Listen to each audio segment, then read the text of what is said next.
Tonight, we are walking through a meadow so quiet that even the wind seems reluctant to disturb it. Somewhere beyond the rolling hills, hidden beneath the roots of the earth, a king waits in a realm without sunlight. Above him, beneath a sky painted with the last gold of afternoon, a young goddess laughs among wildflowers, unaware that the smallest blossom will one day change the rhythm of the world. Was her future already written beneath every step she took? Or could even the gods wander unknowingly toward their own destiny before the answer reveals itself? Another mystery quietly takes root beneath the soil. So before we continue tonight's journey, take a moment to like the video and subscribe, but only if you genuinely enjoy exploring these ancient stories together, and if you feel like sharing. Let us know your location and local time in the comments. It is always comforting to imagine listeners from every corner of the world gathering beneath the same timeless sky. You begin not with a queen, nor with a ruler of the dead, but with a daughter whose laughter carries across the valleys of Greece like birdsong drifting through warm spring air. Around you, olive trees shimmer beneath the gentle breeze, their silver leaves catching the fading sunlight. The scent of fresh thyme rises from the hillsides, mingling with the sweetness of wild violets scattered across the earth. Somewhere nearby, bees hum lazily among crimson poppies, while distant sheep bells echo from mountain pastures hidden behind folds of blue-green mist. This is the world Persephone believes will always remain unchanged. She walks barefoot across soft grass, still damp from the morning dew. Every step leaves only the faintest impression before nature quietly erases it. Her hands gather flowers without haste, weaving blossoms into loose crowns that rest upon her golden hair. Sometimes she hums melodies that no mortal has ever heard before, songs older than cities yet lighter than the wings of butterflies. You watch her smile without effort. There is no shadow upon her face, no burden behind her eyes. The seasons themselves seem to breathe in harmony with her gentle movements. Ancient poets often struggle to describe this moment because happiness is strangely difficult to preserve in memory. Triumph leaves monuments, tragedy leaves songs, but perfect peace often disappears almost unnoticed, remembered only after it has vanished forever. Perhaps that is why so many surviving traditions linger lovingly upon these quiet days before everything changed. Not far away, Demeter watches. She does not interrupt her daughter's wandering. Instead, she observes from the edge of a sacred grove where tall cypress trees whisper together whenever the wind arrives from the sea. Her expression carries both warmth and caution. Few mothers in Greek mythology loved as completely as Demeter, goddess of grain, harvest, and the patient labor that feeds every village beneath Olympus. When Persephone laughs, wheat grows stronger. When she sings, orchards seem brighter. At least, that is how later generations would remember her. Some researchers believe these descriptions emerged from ancient farming rituals, where Persephone represented not simply youth, but the fragile promise hidden inside every planted seed. Others suggest the symbolism developed much later as poets searched for deeper meaning within older oral traditions. No one can know with certainty which interpretation came first. Like roots beneath fertile earth, myth and ritual became impossible to separate. You continue walking beside Persephone as butterflies dance ahead. Never remaining still for long, she follows them without thinking, delighting in their unpredictable flight. Every new flower becomes another small discovery. Every breeze carries another unfamiliar fragrance.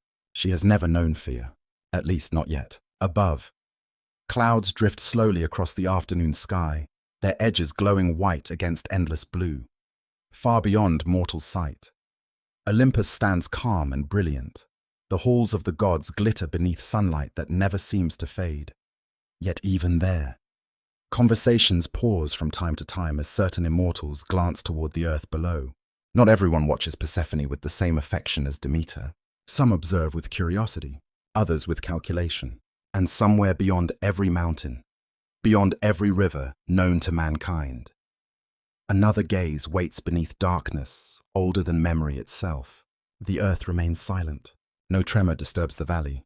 No warning reaches Persephone's ears. Yet, ancient storytellers sometimes claimed that unusual signs began appearing long before destiny revealed itself. Shepherds spoke of birds changing direction without reason. Temple fires occasionally flickered blue before returning to their ordinary glow. A priestess, according to one forgotten tradition, dreamed of a crown made not from gold, but from black stone, polished like still water. Whether these omens truly belong to Persephone's story or were added centuries later remains uncertain. Historians continue to debate. The mystery itself became part of the legend. You notice Persephone pause beside a quiet stream flowing between smooth white stones. She kneels, touching the water with curious fingers. Tiny ripples spread outward, carrying distorted reflections of drifting clouds. For just a heartbeat. Another image seems almost visible beneath the surface. Not her reflection, someone else's. Then the water settles once again. Did she truly glimpse another presence? Or did later generations simply imagine that destiny had already begun whispering through ordinary moments? The story refuses to answer. Perhaps that uncertainty is exactly why it has survived for thousands of years. As evening slowly approaches, the warmth of daylight softens into gentle amber light. Cicadas begin their endless chorus among the olive trees. The scent of warm earth deepens as the first cool breeze slips quietly down from distant mountains. Persephone gathers one final handful of flowers. White lilies, purple crocuses, golden daffodils, bright anemones. She presses them gently against her chest, breathing their fragrance with contentment.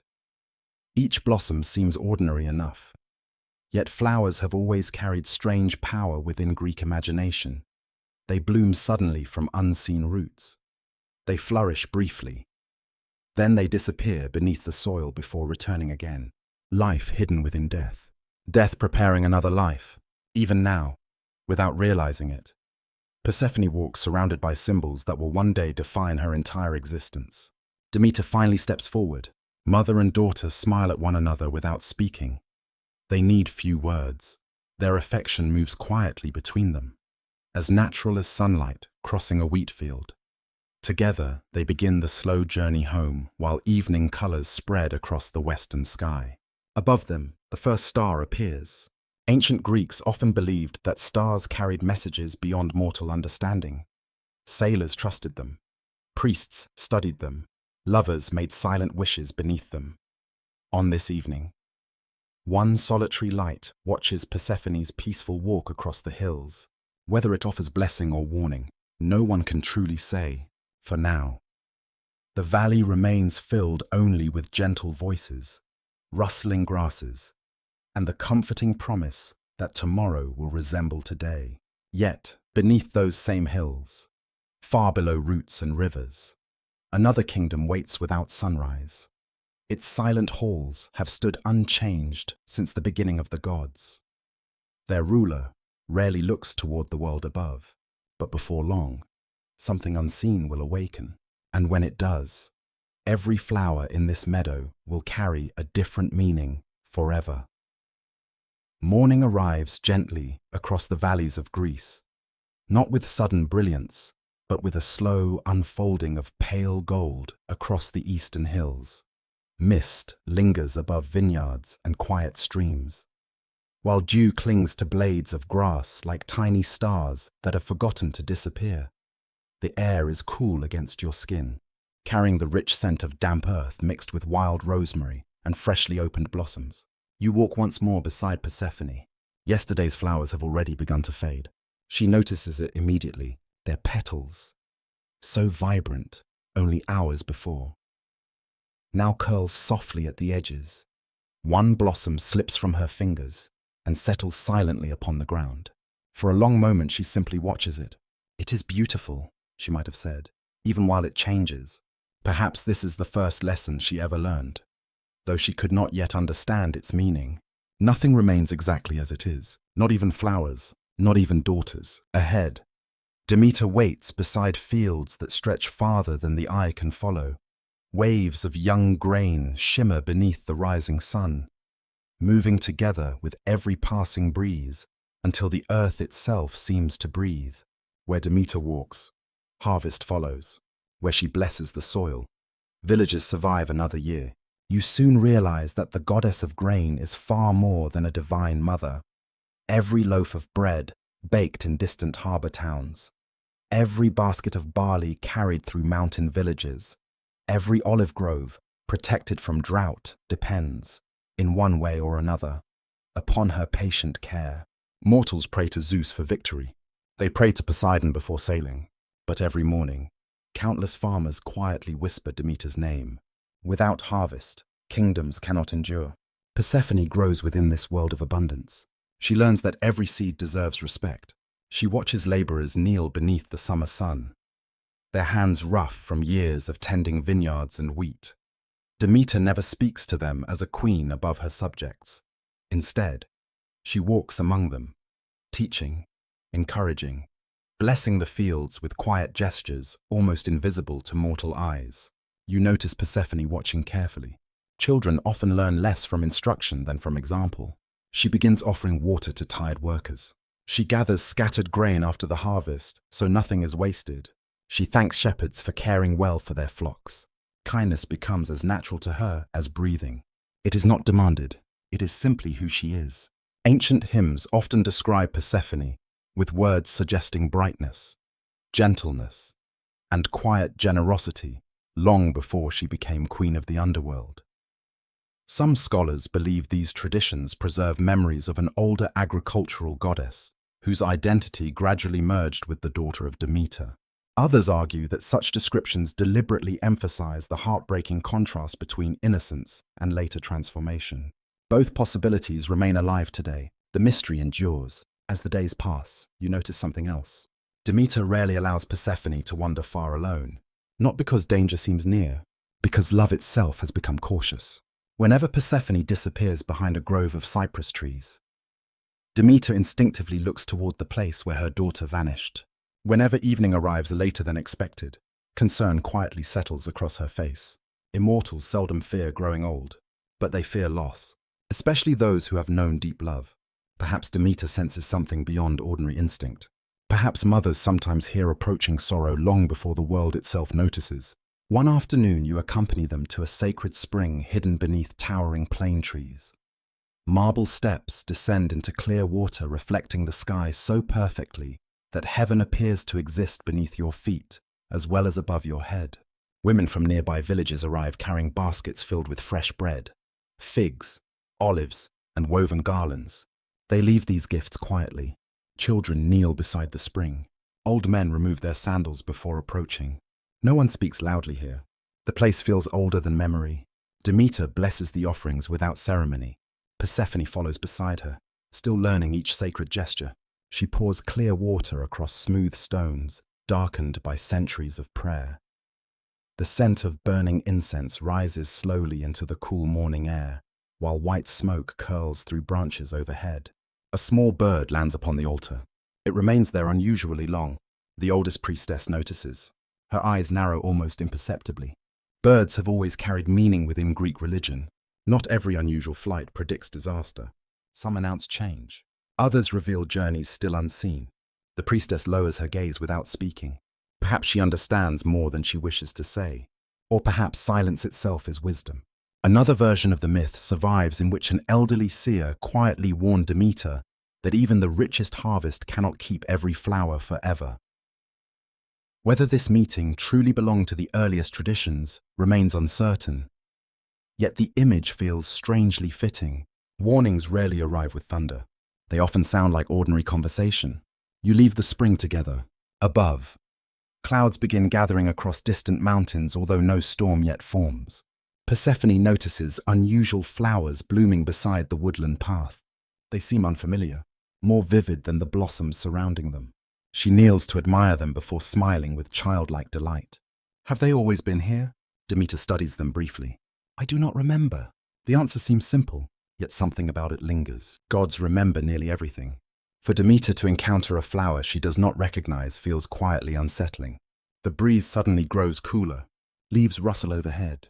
Somewhere deeper within the forest, an owl calls despite the brightness of afternoon. Daybirds fall strangely silent, only for a moment. Then ordinary sounds return. Persephone barely notices. She continues walking, humming softly while weaving another crown from blossoms gathered along the trail. You begin to understand that innocence is not ignorance, it is trust.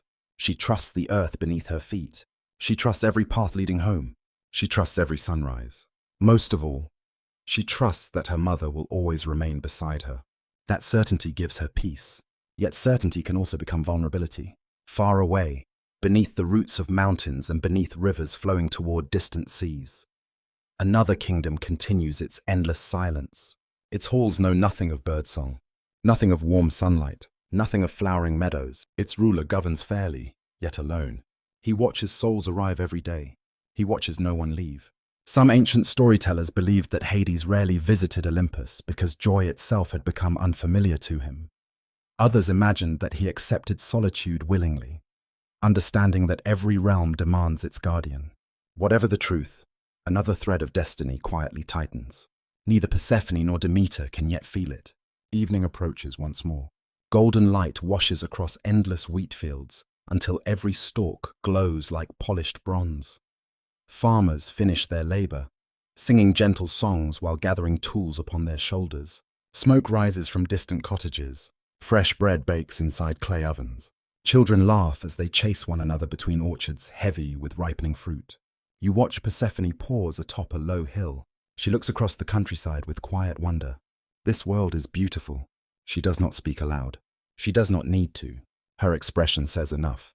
Perhaps that is why the coming loss feels so profound. You cannot mourn paradise until you have truly seen it. The first evening star appears again above the western horizon.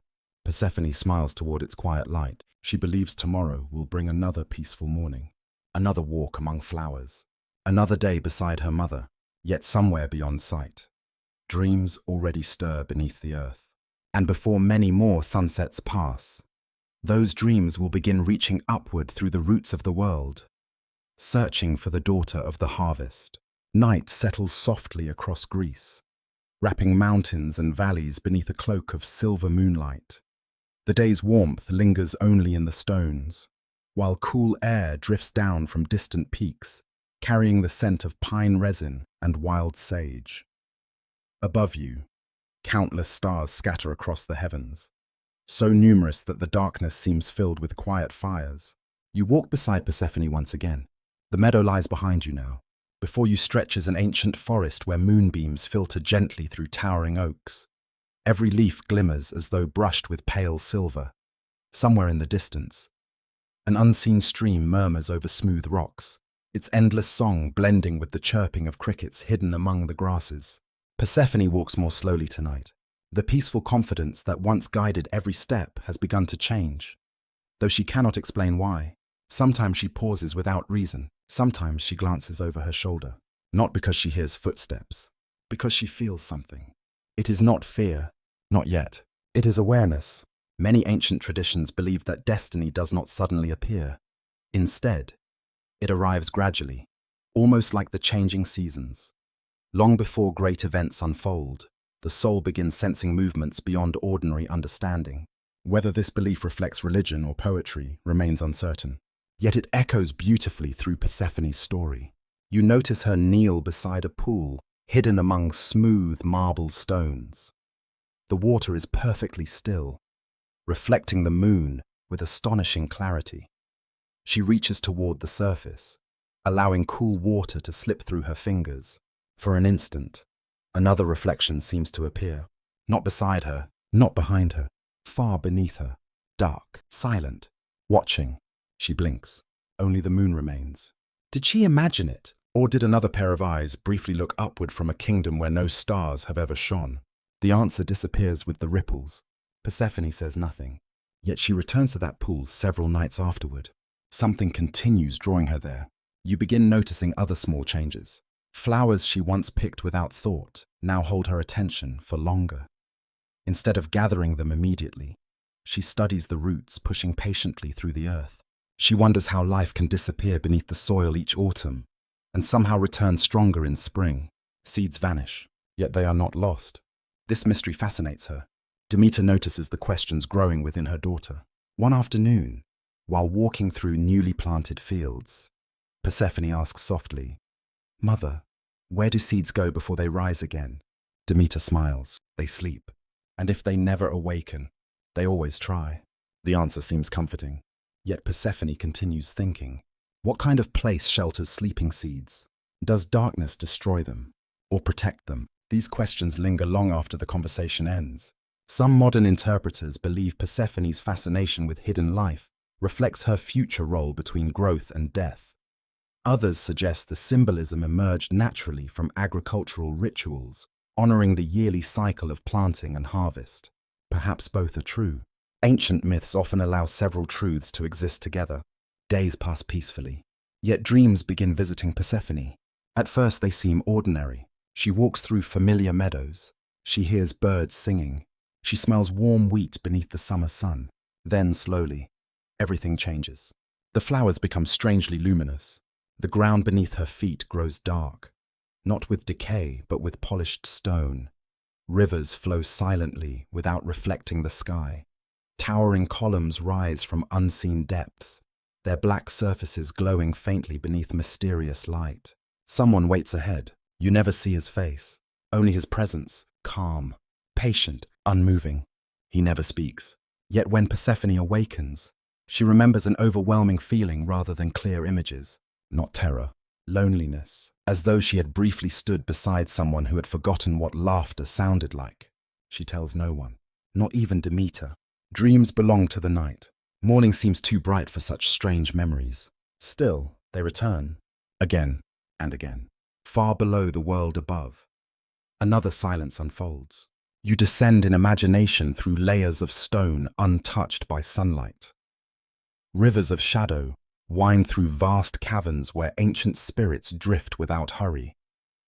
Columns carved from obsidian stretch upward beyond sight, supporting ceilings glittering with crystals that resemble frozen stars.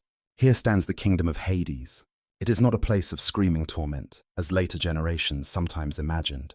It is quieter, more solemn.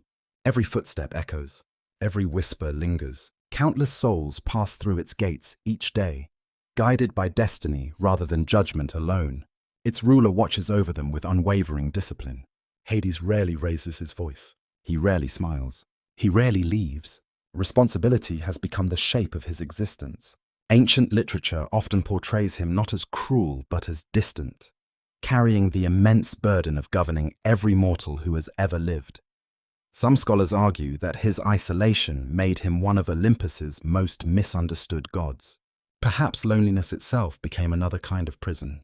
If so, neither he nor Persephone yet realizes how closely their destinies are moving together. One evening, Hermes arrives in the underworld, bringing messages from Olympus. Such visits are not unusual. The messenger god crosses boundaries others cannot, as conversations unfold beyond hearing. Hades asks almost casually about the world above. How are the harvests? Do mortals still honor the old shrines? Has Demeter's blessing remained strong? Hermes answers each question. Then he mentions Persephone, only briefly. The daughter grows wiser each season. The fields bloom wherever she walks. The villagers adore her. Nothing more, yet something changes. The hall falls unusually quiet. Hades asks no further questions. Hermes notices, but says nothing. Some storytellers believed this conversation marked the first moment Hades truly considered Persephone. Others insist destiny had already joined their paths long before either became aware. No surviving tradition offers certainty. The mystery survives because silence leaves room for imagination. Above the earth, Persephone senses none of this. She spends another afternoon wandering among sacred groves, where white doves nest within olive branches. Warm sunlight filters through leaves overhead, painting shifting patterns across ancient stone paths. A gentle breeze lifts strands of her hair. She closes her eyes for just a heartbeat. The breeze grows strangely cool, not unpleasant, merely unfamiliar. It carries no scent of flowers. Instead, it smells faintly of rain upon cold stone. She opens her eyes. The warmth returns immediately. Birds continue singing. Nothing appears unusual, yet she cannot forget that single breath of colder air. At a nearby temple, An elderly priest quietly studies the sacred flame burning before Demeter's altar. Without warning, the fire bends downward instead of upward. Only for a moment, then it burns normally once again. The priest lowers his head. No explanation comes.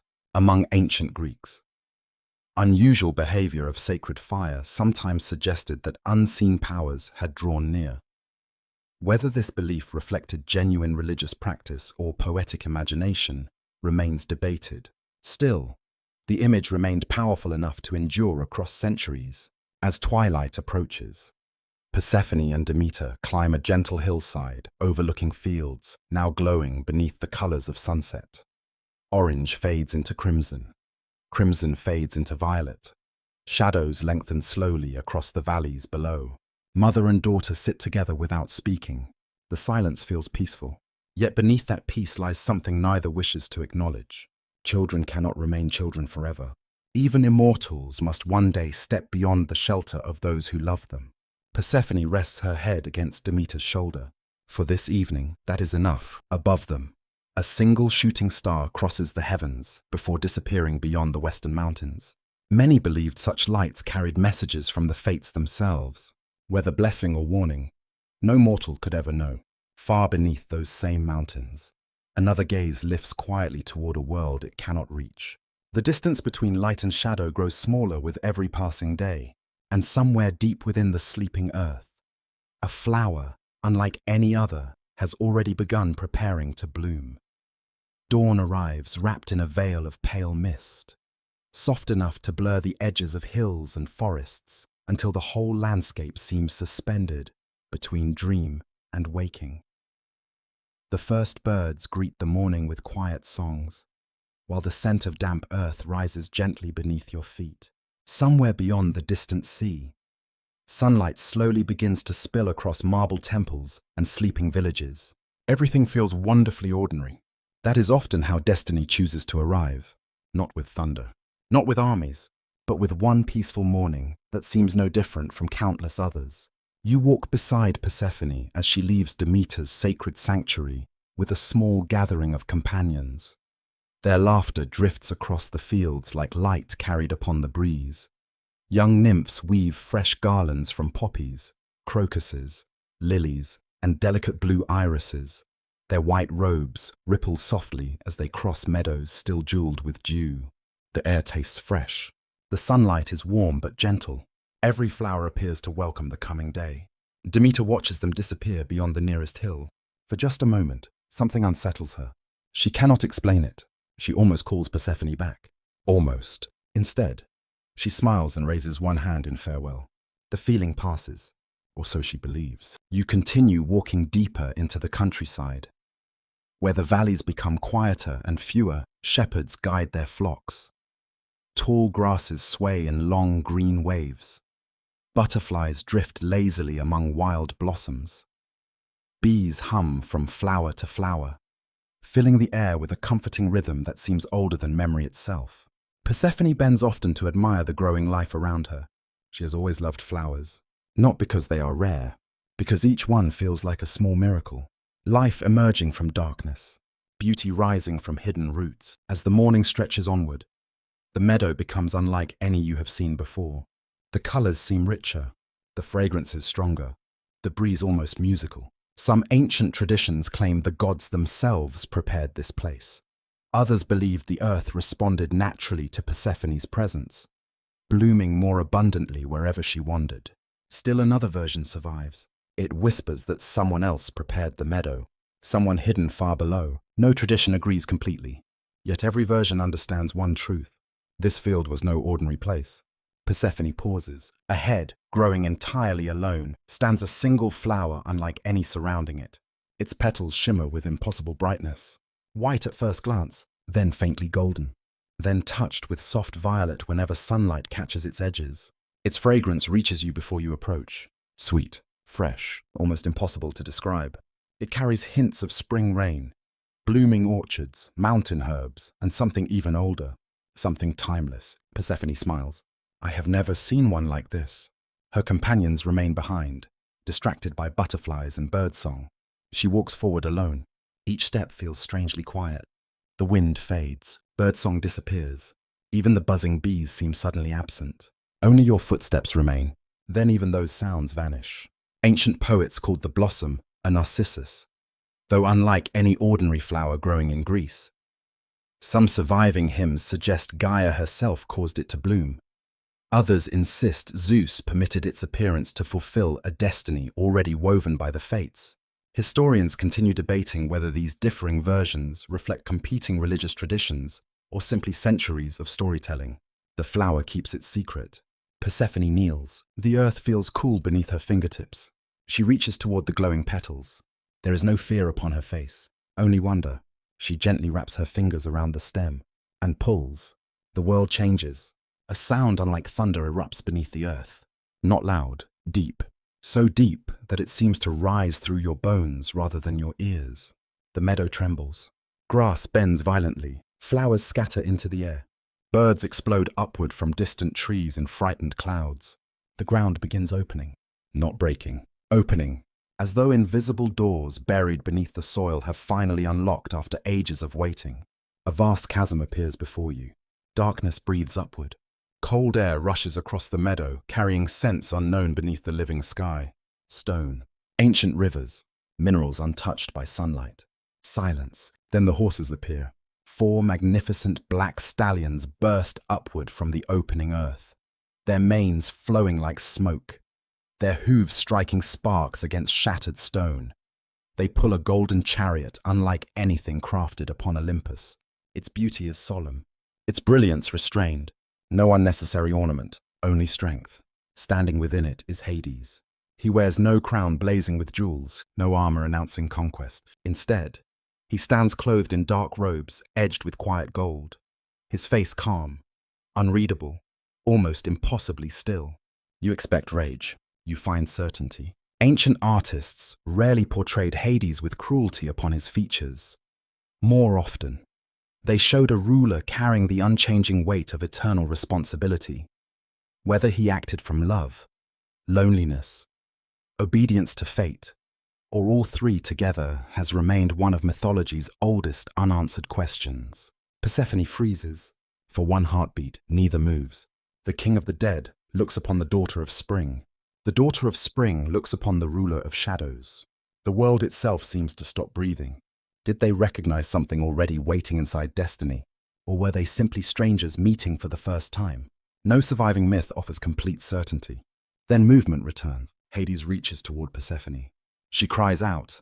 The sound echoes across hills and forests alike. Her companions scream. Flowers scatter from trembling hands. The horses rear as the chariot surges forward. Persephone struggles desperately. She reaches toward the bright world above, toward sunlight, toward the meadow, toward everything she has ever known. The earth answers with silence. One ancient hymn describes her calling not only for Demeter, but also for Zeus, believing her father would surely hear. Whether he answered remains one of Greek mythology's deepest sorrows. Some believed he had already given silent permission. Others rejected that interpretation completely. Even today, scholars continue debating the oldest versions of the tale. The mystery refuses to disappear. The chariot turns. Darkness swallows its wheels. Stone closes behind it. The opening earth seals itself as smoothly as still water after a dropped pebble. The meadow becomes quiet once more. Only scattered flowers remain. One broken garland lies upon the grass. A single white lily slowly loses its petals. Far away, Demeter suddenly stops walking. She has heard something, not with mortal ears. With a mother's heart. The breeze changes direction. Warm air gives way to an unfamiliar chill across distant fields. Wheat bends although no storm approaches. Temple fires flicker unexpectedly. She calls Persephone's name. No answer comes. Again, nothing. The silence feels impossible.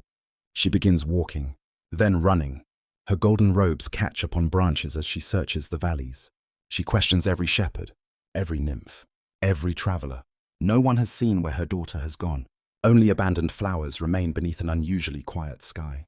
Meanwhile, you descend with Persephone into a world no sunlight has ever touched. The sound of the living fades behind you. Above, blue sky becomes a distant memory. Before you stretch endless halls carved from ancient stone, lit by mysterious fires that neither smoke nor fade. Persephone looks back. The opening above has already vanished. There is no path home.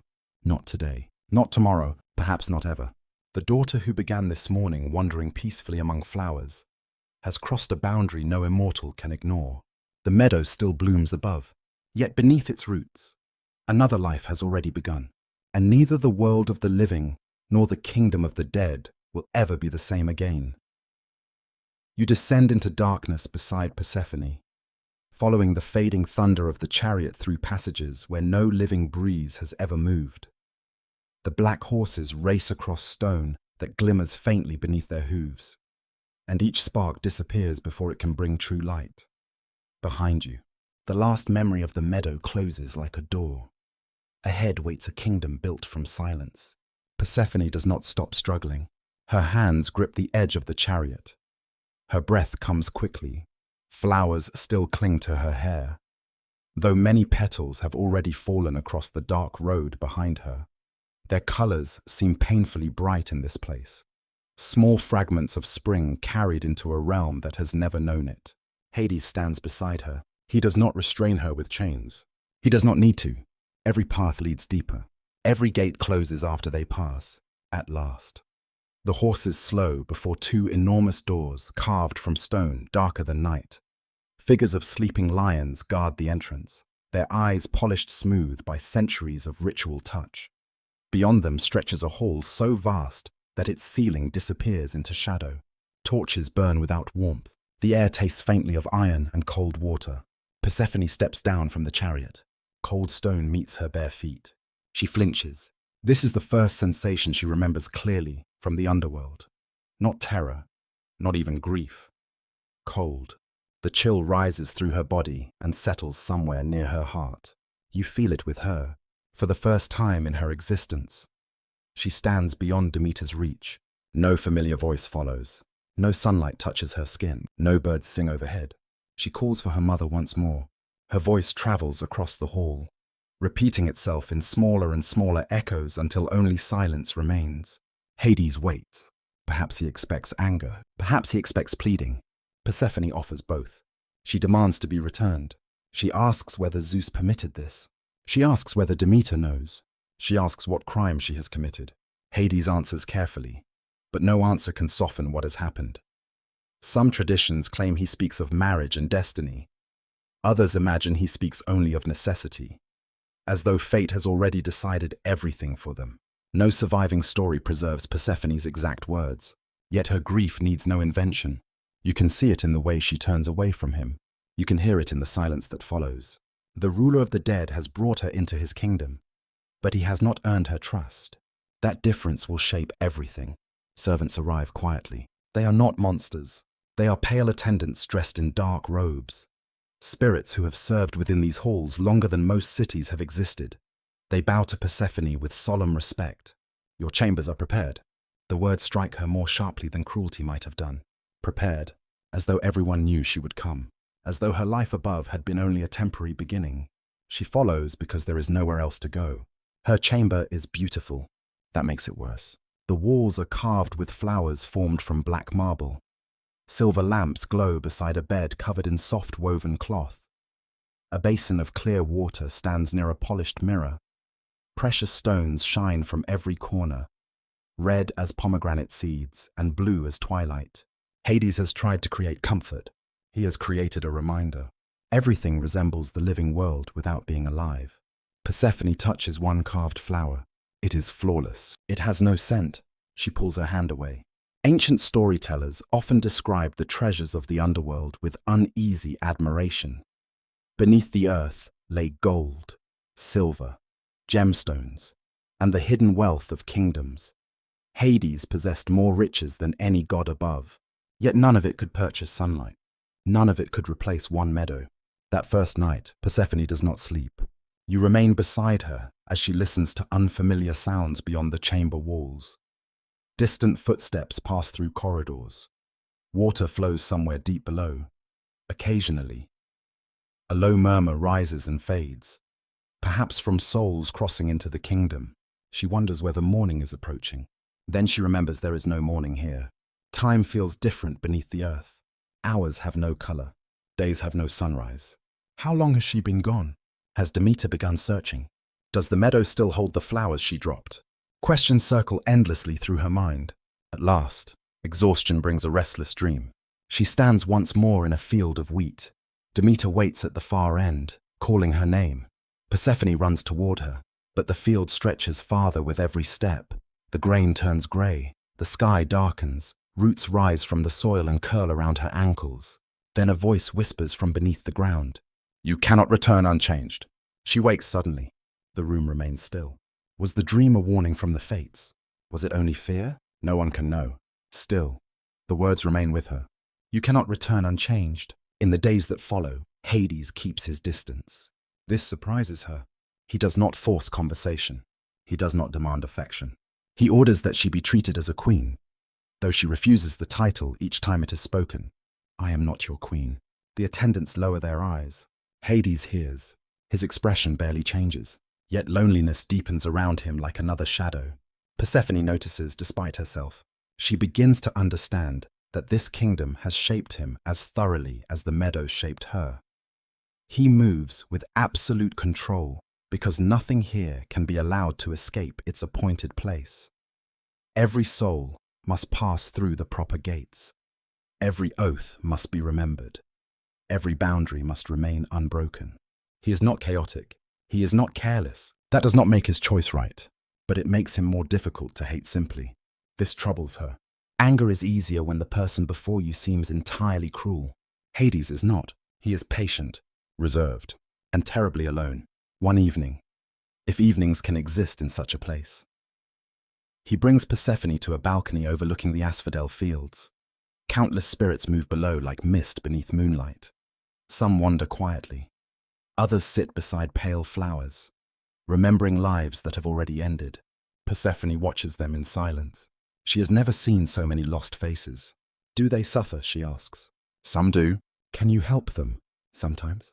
His answer contains no pride, only responsibility. For the first time since her arrival, Persephone looks at him not as an abductor, but as a ruler carrying a burden no other god wished to bear. The change is small, almost invisible, yet it matters. A queen does not begin with a crown. Sometimes she begins by seeing what others refuse to see. Still, grief remains. At night, Persephone presses her palms against the cold floor and imagines roots moving somewhere above. She whispers to them, as though they might carry her voice upward. Tell my mother I am alive. No answer comes. But one night, a tiny green shoot appears between two stones near her chamber window. It should not exist here. Nothing living grows in that hall. Persephone kneels beside it, hardly daring to breathe. The shoot trembles despite the still air, an omen, a promise. Or perhaps only the first sign that the underworld itself has begun responding to her presence. She touches it gently. Far above, Demeter continues searching. Far below, Persephone continues resisting. Between them, the earth holds both grief and possibility. She is not yet a queen. She is not yet willing to forgive. But the kingdom around her has already begun to change. And before she can ever hope to escape it, she must first learn what power might be waiting inside her own sorrow. You rise from the silent halls of the underworld and return to a world already beginning to change. Above, the sky remains blue. The rivers still move. The sun still crosses the heavens. Yet something essential has withdrawn from the earth. Demeter searches beneath that sky without rest.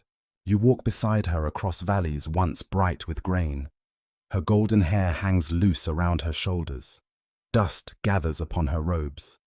She no longer pauses at shrines or accepts offerings from those who recognize her. She calls only one name, Persephone. The sound travels across olive groves. It echoes between mountains. It drifts over harbor walls where waves break beneath pale moonlight. No answer returns. For 9 days, according to the ancient hymn, Demeter wanders with torches burning in both hands. She does not eat. She does not sleep. Ambrosia brings no comfort. Nectar has no taste.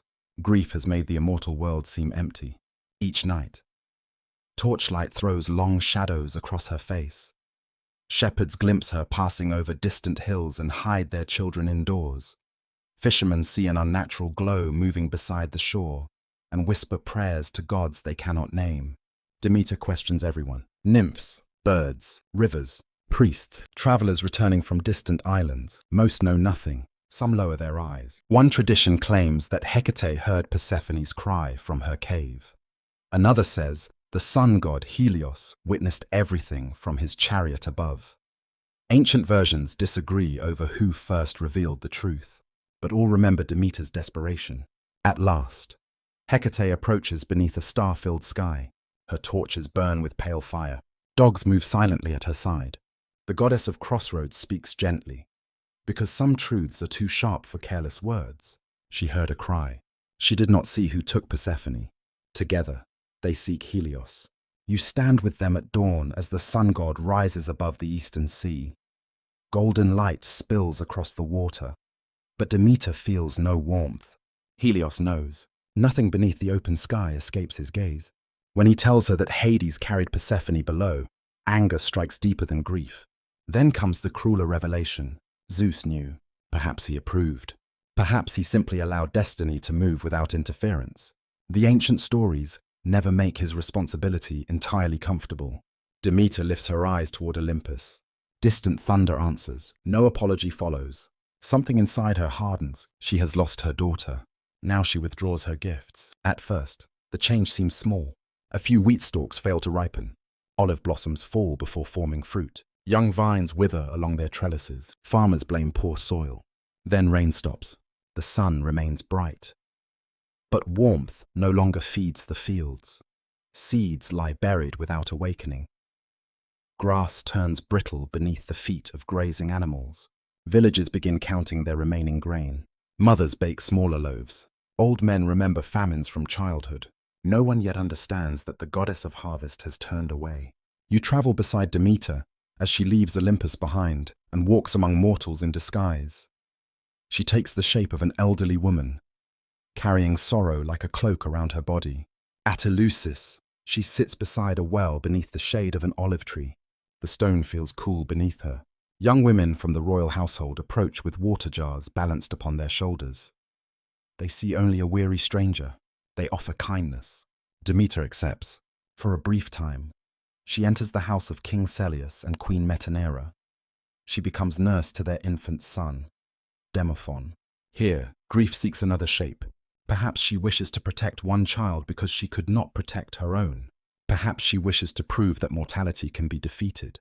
At night, she places the infant within sacred fire, burning away everything fragile and mortal while preserving his life through divine power. The flames do not harm him, they transform him. But one night, Metanera discovers the ritual. She screams. The moment breaks. Demeter reveals her true form. Golden light fills the chamber. The scent of ripened grain and sacred incense floods the air. The royal family falls trembling to the floor. A temple must be built, she commands. There she will remain. There she will grieve. There she will refuse the world. Ancient worshippers later remembered Eleusis as one of the holiest places in Greece. Surviving evidence suggests that rituals honoring Demeter and Persephone continued there for many centuries. Yet beneath the sacred tradition remains a private sorrow, a mother waiting for her daughter. In the underworld, Persephone senses the suffering above before anyone tells her. The small green shoot near her chamber stops growing. Its leaves curl inward. She touches the soil around it. Dry, impossible, even here, where no seasons should exist. Demeter's grief has reached her. You watch Persephone close her eyes. For the first time, she fully understands the chain created by her disappearance. Her pain is not hers alone. Her mother suffers. The fields suffer. Mortals she has never met suffer. Children grow hungry beneath roofs warmed by shrinking fires. That knowledge changes her. Until now, she has dreamed only of escape. Now responsibility enters the dream. If she returns, the earth may live. But what if she cannot return without accepting something from this kingdom? What if survival demands sacrifice? That night, another vision comes. Persephone stands between two doors. One opens toward a field of endless spring. Demeter waits there with open arms. The other opens toward a dark hall filled with countless silent souls. Hades stands among them, not commanding her to enter, only watching. Between the doors grows a pomegranate tree. Its fruit shines red against black branches. A voice whispers from nowhere. To belong nowhere is also a choice. Persephone wakes with tears upon her face. She does not know whether the dream came from the fates, the underworld, or her own divided heart. But the warning remains. Above, winter deepens. Demeter sits inside her newly built temple at Eleusis. Sacred fires burn low before her. Mortals bring offerings of barley and honey, yet she touches nothing. Outside, the land grows grey. Snow falls upon regions that rarely know such cold. The wind moves through empty fields with a dry whisper. Frost gathers upon abandoned ploughs. Farmers kneel before silent altars. No green shoot answers their prayers. Olympus finally begins to notice. The gods receive fewer offerings because mortals have little left to give. Temple fires fade. Processions grow smaller. Songs of praise become cries for mercy. Zeus sends messengers. Demeter refuses them. He promises honors. She refuses. He sends gifts. She refuses again. Nothing matters except Persephone. The world may perish before Demeter yields. This is not merely anger. It is love stripped of patience. It is grief transformed into power. And below, Persephone begins to feel the weight of that power within herself. She stands beside the dark balcony overlooking the asphodel fields. Hades approaches, but does not speak immediately. "You feel it," he says at last. She nods. "My mother is destroying the world. She is mourning you. Then send me back." Silence follows. Hades looks toward the pale spirits below. Perhaps he fears losing her. Perhaps he knows laws older than his kingdom cannot be ignored. Perhaps some agreement made above has placed them both inside a destiny neither fully chose. No answer comes easily. Far beyond the dark halls, Hermes has already begun descending from Olympus with a command from Zeus. The famine cannot continue. The daughter must return. Yet before the gates of the underworld open, one final choice will bind Persephone to this place more deeply than chains ever could. You hear the first distant sound of Hermes before you see him. A faint rush moves through the upper passages of the underworld, like wind passing over wings far above the earth. The sound is unusual here. Nothing travels quickly in the kingdom of the dead. Time itself seems to move with solemn patience. Persephone lifts her head. Hades turns toward the great doors. The torches bend as Hermes enters. His sandals shine faintly against the black stone. Dust from the living world still clings to his cloak. He carries no weapon, yet authority travels beside him. Zeus has spoken. The famine must end. Demeter will not restore the earth until her daughter returns. For the first time since the meadow opened beneath her feet, Persephone feels hope without disguise. It rises suddenly, almost painfully. She imagines sunlight warming her face. She remembers bees moving through lavender. She remembers the smell of bread baking near Demeter's temples. Most of all, she imagines her mother's arms around her. Home is no longer an idea. It is a hunger. Hermes delivers the command calmly. Persephone is to leave at once, provided she has eaten nothing in the underworld. The final words change the room. You notice it immediately. Hades becomes still. Persephone looks toward him. No one speaks. Ancient Greeks believed that food created sacred bonds. To share bread was to accept hospitality. To taste offerings at an altar was to enter relationship with a god. Food crossed boundaries that words alone could not. The food of the dead carried deeper meaning. To eat below was to belong below. Persephone searches her memory. Since arriving, she has refused every meal. Dark bread, honeyed cakes, figs arranged in silver bowls, wine scented with herbs from forgotten gardens. She has touched none of them. Grief closed her appetite. Resistance protected her without her understanding how important that refusal might become. Hermes asks again, "Have you eaten?" Persephone answers quietly, "No." The word echoes across the hall. For one brief moment, freedom appears simple. The gates can open. The road upward can begin. Yet mythology rarely allows a boundary to be crossed without cost. Hades orders the horses prepared. His voice remains steady, but something in his face has changed. The loneliness Persephone first sensed within him returns, deeper than before. He does not plead. He does not command her to remain. That restraint unsettles her more than anger might have done. You follow Persephone through the halls she once feared. The carved flowers upon the walls no longer seem entirely lifeless. The green shoot near her chamber has survived despite its curled leaves. Attendants bow as she passes, and their sorrow surprises her. She has not realized they have grown accustomed to her presence. She has not realized the kingdom has changed around her. In the distance, pale souls gather quietly. They watch the young goddess leaving. Some raise their faces, some whisper her name. During her time below, Persephone has listened to them. She has asked what they remembered. She has comforted those newly arrived. She has begun offering gentleness in a place governed mainly by law. Now they fear losing that gentleness.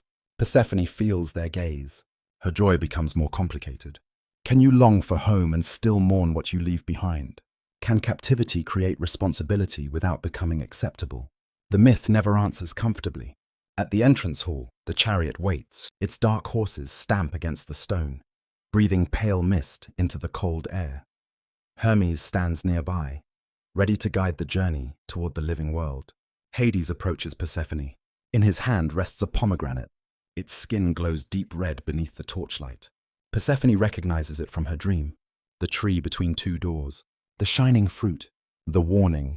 To belong nowhere is also a choice. She stares at the pomegranate. Hades breaks it open. Inside, seeds gleam like drops of dark crimson glass. Their scent is sweet and sharp, carrying a strange warmth into the cold hall. What happens next remains one of the oldest mysteries in her story. Some traditions say Hades secretly gives her the seeds. Some say he persuades her. Some say she eats unknowingly. Another interpretation survives in which Persephone chooses them with full understanding. Accepting a bond to the kingdom, she has begun to transform. No one can recover her true intention. The silence of ancient storytellers leaves the moment open. You see her reach forward. One seed rests upon her fingertip, then another.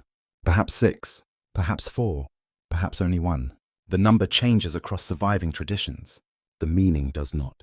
Persephone tastes the first seed. Sweetness touches her tongue. Then bitterness, then something like memory. She thinks of Demeter. She thinks of Hades.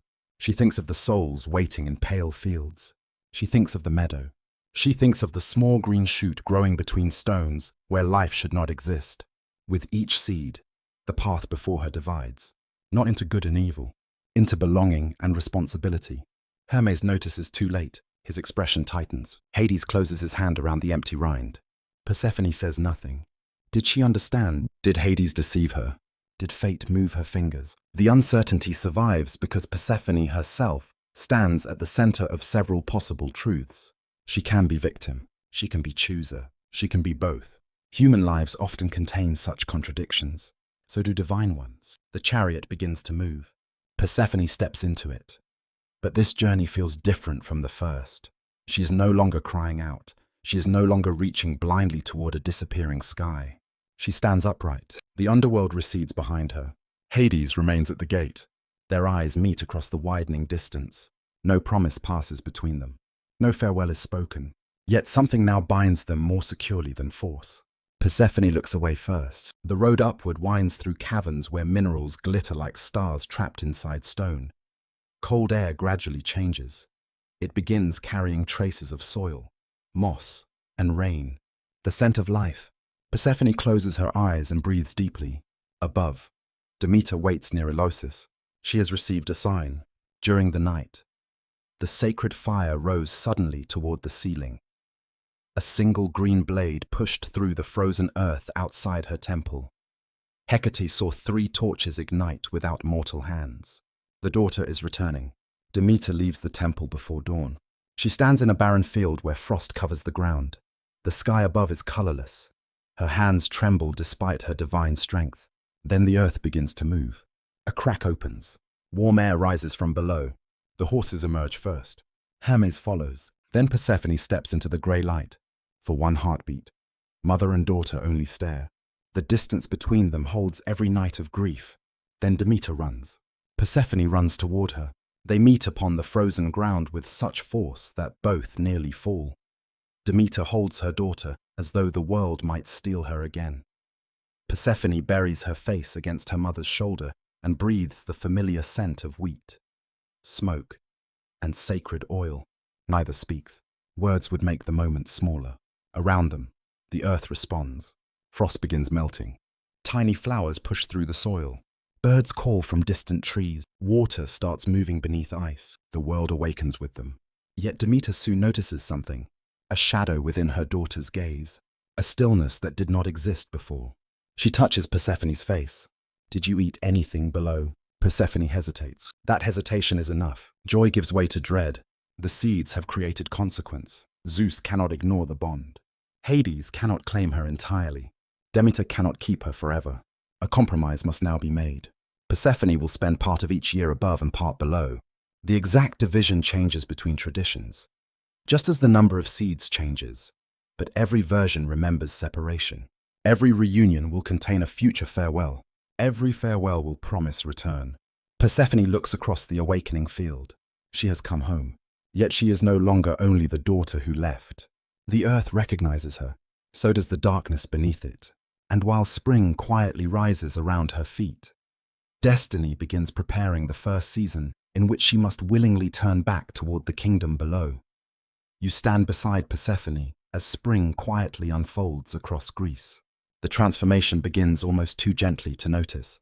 A single blade of grass rises through the thawing earth. Then another. Almond trees awaken in pale clouds of white blossoms. Brooks freed from winter's grip laugh softly over smooth stones, carrying melted snow toward distant rivers. Birds return to branches that had stood silent for many months. Everywhere you look, life remembers how to begin again. The villagers rejoice. Children run barefoot through fields that only days before seemed lifeless. Farmers kneel in gratitude as green shoots emerge from the soil they had nearly abandoned. Temple bells ring from hilltop sanctuaries, while smoke from fresh bread drifts through quiet streets. The famine is ending. The earth is breathing once more. Everywhere, people thank Demeter. Yet, when they catch sight of Persephone walking beside her mother, they begin leaving flowers as well. They do not fully understand why. Only that her return somehow carries spring itself. Ancient hymns would later celebrate this reunion as one of the greatest moments of renewal in the divine world. Some researchers believe these celebrations reflected yearly agricultural festivals, while others suggest they expressed a deeper hope that life itself could always overcome loss. Perhaps both meanings grew together. The myths often blossom like that. Layer upon layer, root upon root, you walk beside Persephone through the familiar meadows of her childhood. Everything appears unchanged. The same wildflowers sway beneath the breeze. The same butterflies drift lazily across the fields.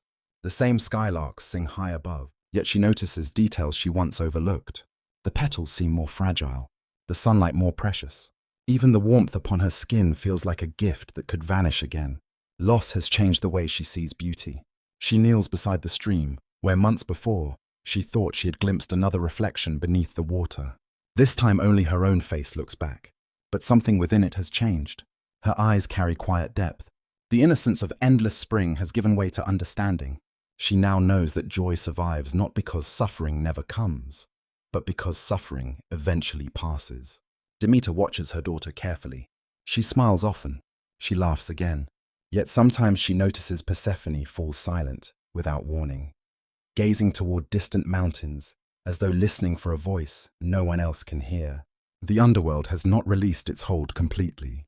At night, Persephone dreams of the asphodel fields. She remembers pale souls walking without anger. She remembers the green shoot growing between black stones. She remembers Hades standing alone upon the balcony overlooking his kingdom, not threatening, simply waiting. She wakes before dawn, unable to explain the strange mixture of sorrow and compassion growing inside her. You begin to understand that memory itself can become a second homeland. One evening, Demeter prepares a feast unlike any held since Persephone's disappearance. Long wooden tables stretch beneath olive trees heavy with silver leaves. Clay lamps flicker softly as neighbors, priests, shepherds, and travelers gather together. Fresh bread, golden honey, goat cheese wrapped in fragrant herbs, sweet figs, roasted olives, new wine poured into painted cups. Laughter fills the air once more. Musicians play gentle melodies upon reed pipes and lyres, while children weave flower crowns exactly as Persephone once did. For a little while, it seems that the old happiness has returned. Yet you notice Persephone quietly set aside one untouched piece of bread. No one else notices. She places it near the roots of an ancient cypress tree, an offering, not to the dead, to remembrance. Perhaps she is thinking of the countless souls who can never again enjoy such a meal. Perhaps she is thinking of one lonely king. The mystery remains her own. Some modern interpretations portray Persephone's growing sympathy toward Hades as acceptance, born from maturity rather than submission. Others reject this entirely, emphasizing that compassion does not erase the injustice of her abduction. The ancient myths themselves leave room for both reflections. They rarely insist upon only one answer. Days become weeks. Spring ripens towards summer. Then one afternoon the sky changes. Without warning, warm sunlight fades behind slow-moving clouds. A cool breeze slips across the fields. Birds become strangely quiet. Persephone stops walking. She already knows. The time has come. No messenger is needed. The bond created by the pomegranate stirs within her like an invisible tide. She must return. Demeter feels it as well. Neither speaks for several moments. Words would only delay what cannot be prevented. Mother and daughter walk together toward a hill overlooking endless wheat fields now glowing beneath the afternoon light. The wind moves gently through the grain. Its sound resembles quiet waves upon a distant shore. "I thought bringing you home would end the sorrow," Demeter says softly. Persephone lowers her eyes. So did I. There is no anger between them, only sadness. Love sometimes hurts most when no one is to blame. Demeter takes her daughter's hands. "They will never take you from me again." Persephone answers with heartbreaking calm. "No, mother, I will walk there myself." Those words reveal how completely she has changed. She is no longer merely the daughter carried unwillingly below. She has become someone capable of choosing duty even when it breaks her own heart. The ancient poets rarely describe this departure in detail, yet many later traditions imagined it as quieter than the first. No cries, no struggling, only acceptance. Acceptance does not mean happiness, it means courage. As twilight settles across the valley, the earth opens once more. This time the opening feels different, not violent, almost ceremonial. The black horses wait patiently beside the familiar chariot. Hermes watches nearby, honoring both worlds without belonging entirely to either.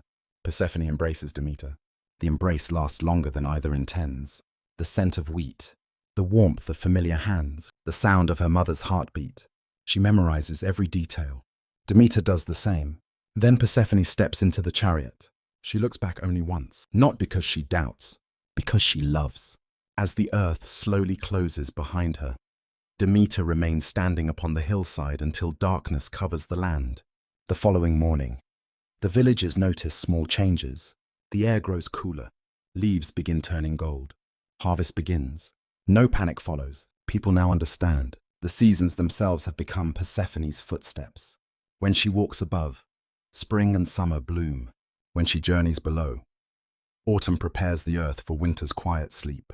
Death is no longer merely an ending. Life is no longer merely a beginning. Each contains the promise of the other. You descend once more into the underworld beside Persephone. The halls seem less forbidding now.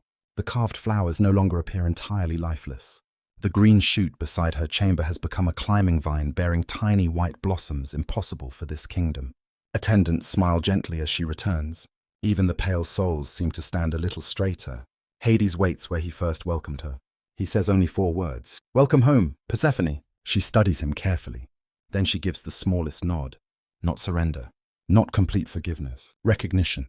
2 rulers. 2 lonely hearts. 2 worlds forever joined through one impossible destiny. Far above, the first leaves drift quietly from the trees. Far below, a queen finally takes her first true step toward the throne that has waited for her since before she ever wandered into a meadow of flowers. You return with Persephone to the underworld, but this time the silence does not feel entirely empty. The great doors close behind her with a deep and measured sound. Torches rise along the walls, their pale flames trembling as though the kingdom itself has recognized her return. The black horses are led away. Hermes disappears into the upper passages, carrying the last warmth of the living world with him. Persephone stands alone before Hades. For a moment, neither speaks. Then he steps aside, not before her, beside her. The gesture is small, yet it carries meaning. He does not lead her as a captive. He allows her to choose the first direction. Persephone turns toward the long hall overlooking the asphodel fields. You follow as her footsteps echo across cold stone. The vine near her former chamber has climbed higher during her absence. Its pale flowers glow faintly, nourished by no visible sun. She touches one blossom. It feels cool and alive. A sign. Perhaps the underworld has accepted her. Perhaps it has simply begun to change because she has. Ancient worshippers often imagined divine power as something revealed gradually. A god did not always receive authority in one dramatic moment. Sometimes power emerged through repeated acts of care, judgment, and endurance. Persephone's reign begins that way, not with a crown, with listening. The first soul she meets is a young woman standing near the bank of the river Styx. Her robes are torn. Dust covers her hair. She stares toward the dark water as though expecting someone to call her back. No one does. Persephone approaches slowly. The woman does not bow. She barely seems aware of the queen beside her. "What do you remember?" Persephone asks. The question surprises the attendants. Most newcomers are asked their name, their homeland, and whether proper burial rites were performed. Memory is rarely the first concern. The young woman answers after a long silence. "The smell of rain upon my father's roof." Nothing more. Persephone sits beside her. Cold mist drifts across the river. Together they listen to unseen water moving through darkness. The woman begins speaking again. A brother, a small village, a clay lamp beside the bed, a final winter fever. Persephone does not interrupt. When the story ends, the young woman looks less frightened. She cannot return to life. But she has been witnessed. That becomes Persephone's first lesson as queen. The dead do not always need answers. Sometimes they need someone to remember that they once belonged beneath the sun. Word spreads quietly. The new queen listens. Soon, souls begin gathering near the black steps below the palace. Soldiers speak of battles that no longer matter. Mothers describe children they left behind.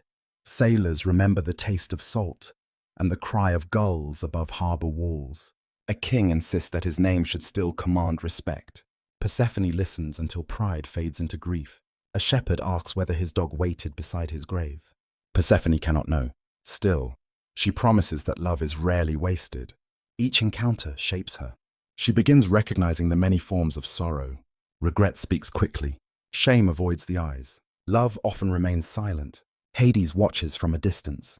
He has governed these souls for ages, but his duty has trained him to see order before feeling. Names must be recorded. Oaths must be enforced. Punishments must remain just. Persephone sees what law sometimes misses. No kingdom can be ruled by compassion alone.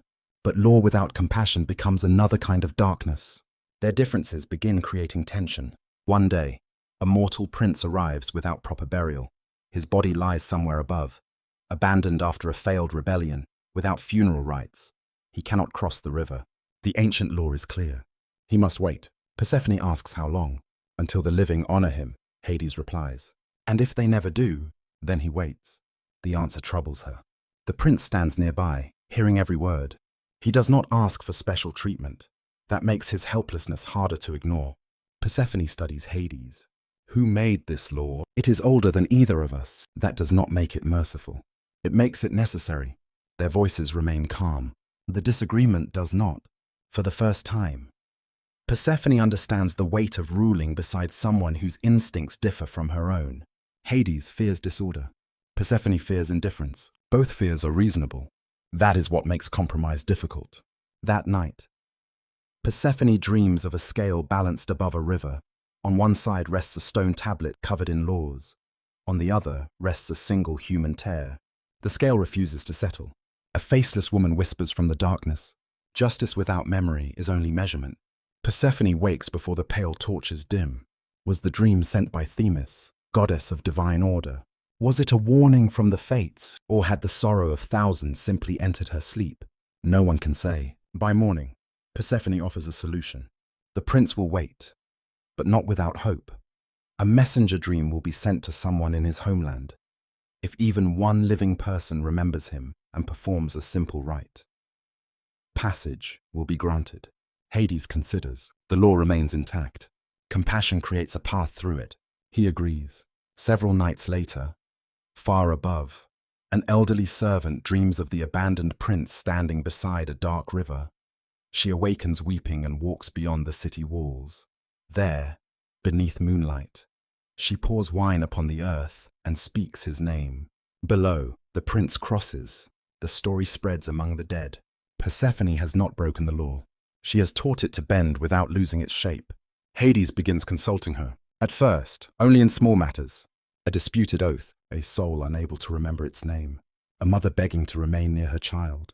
Then larger decisions follow. Who deserves punishment? Who deserves rest?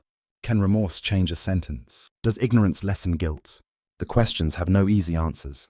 Persephone learns that kindness can also wound when it ignores consequence. Some souls lie beautifully. Some regret only being caught. Some use sorrow as a disguise for pride. She makes mistakes. Once, she releases a deceptive spirit from restraint, believing his repentance sincere. He immediately begins tormenting weaker souls. Persephone orders him returned. The failure cuts deeply. Hades does not mock her. Compassion must learn to recognize manipulation, he says. She remembers the words. From then onward, she listens more carefully. Not less gently, more wisely. This is how her reputation grows, not as the maiden of spring, as the queen who understands both loss and responsibility. Surviving traditions sometimes present Persephone as more feared than Hades. Mortals avoided speaking her name carelessly. They offered honey, grain, and pomegranates at night, hoping for her favor. Some researchers believe this darker authority belonged to very old traditions, perhaps older than the familiar tale of her abduction. Another interpretation survives.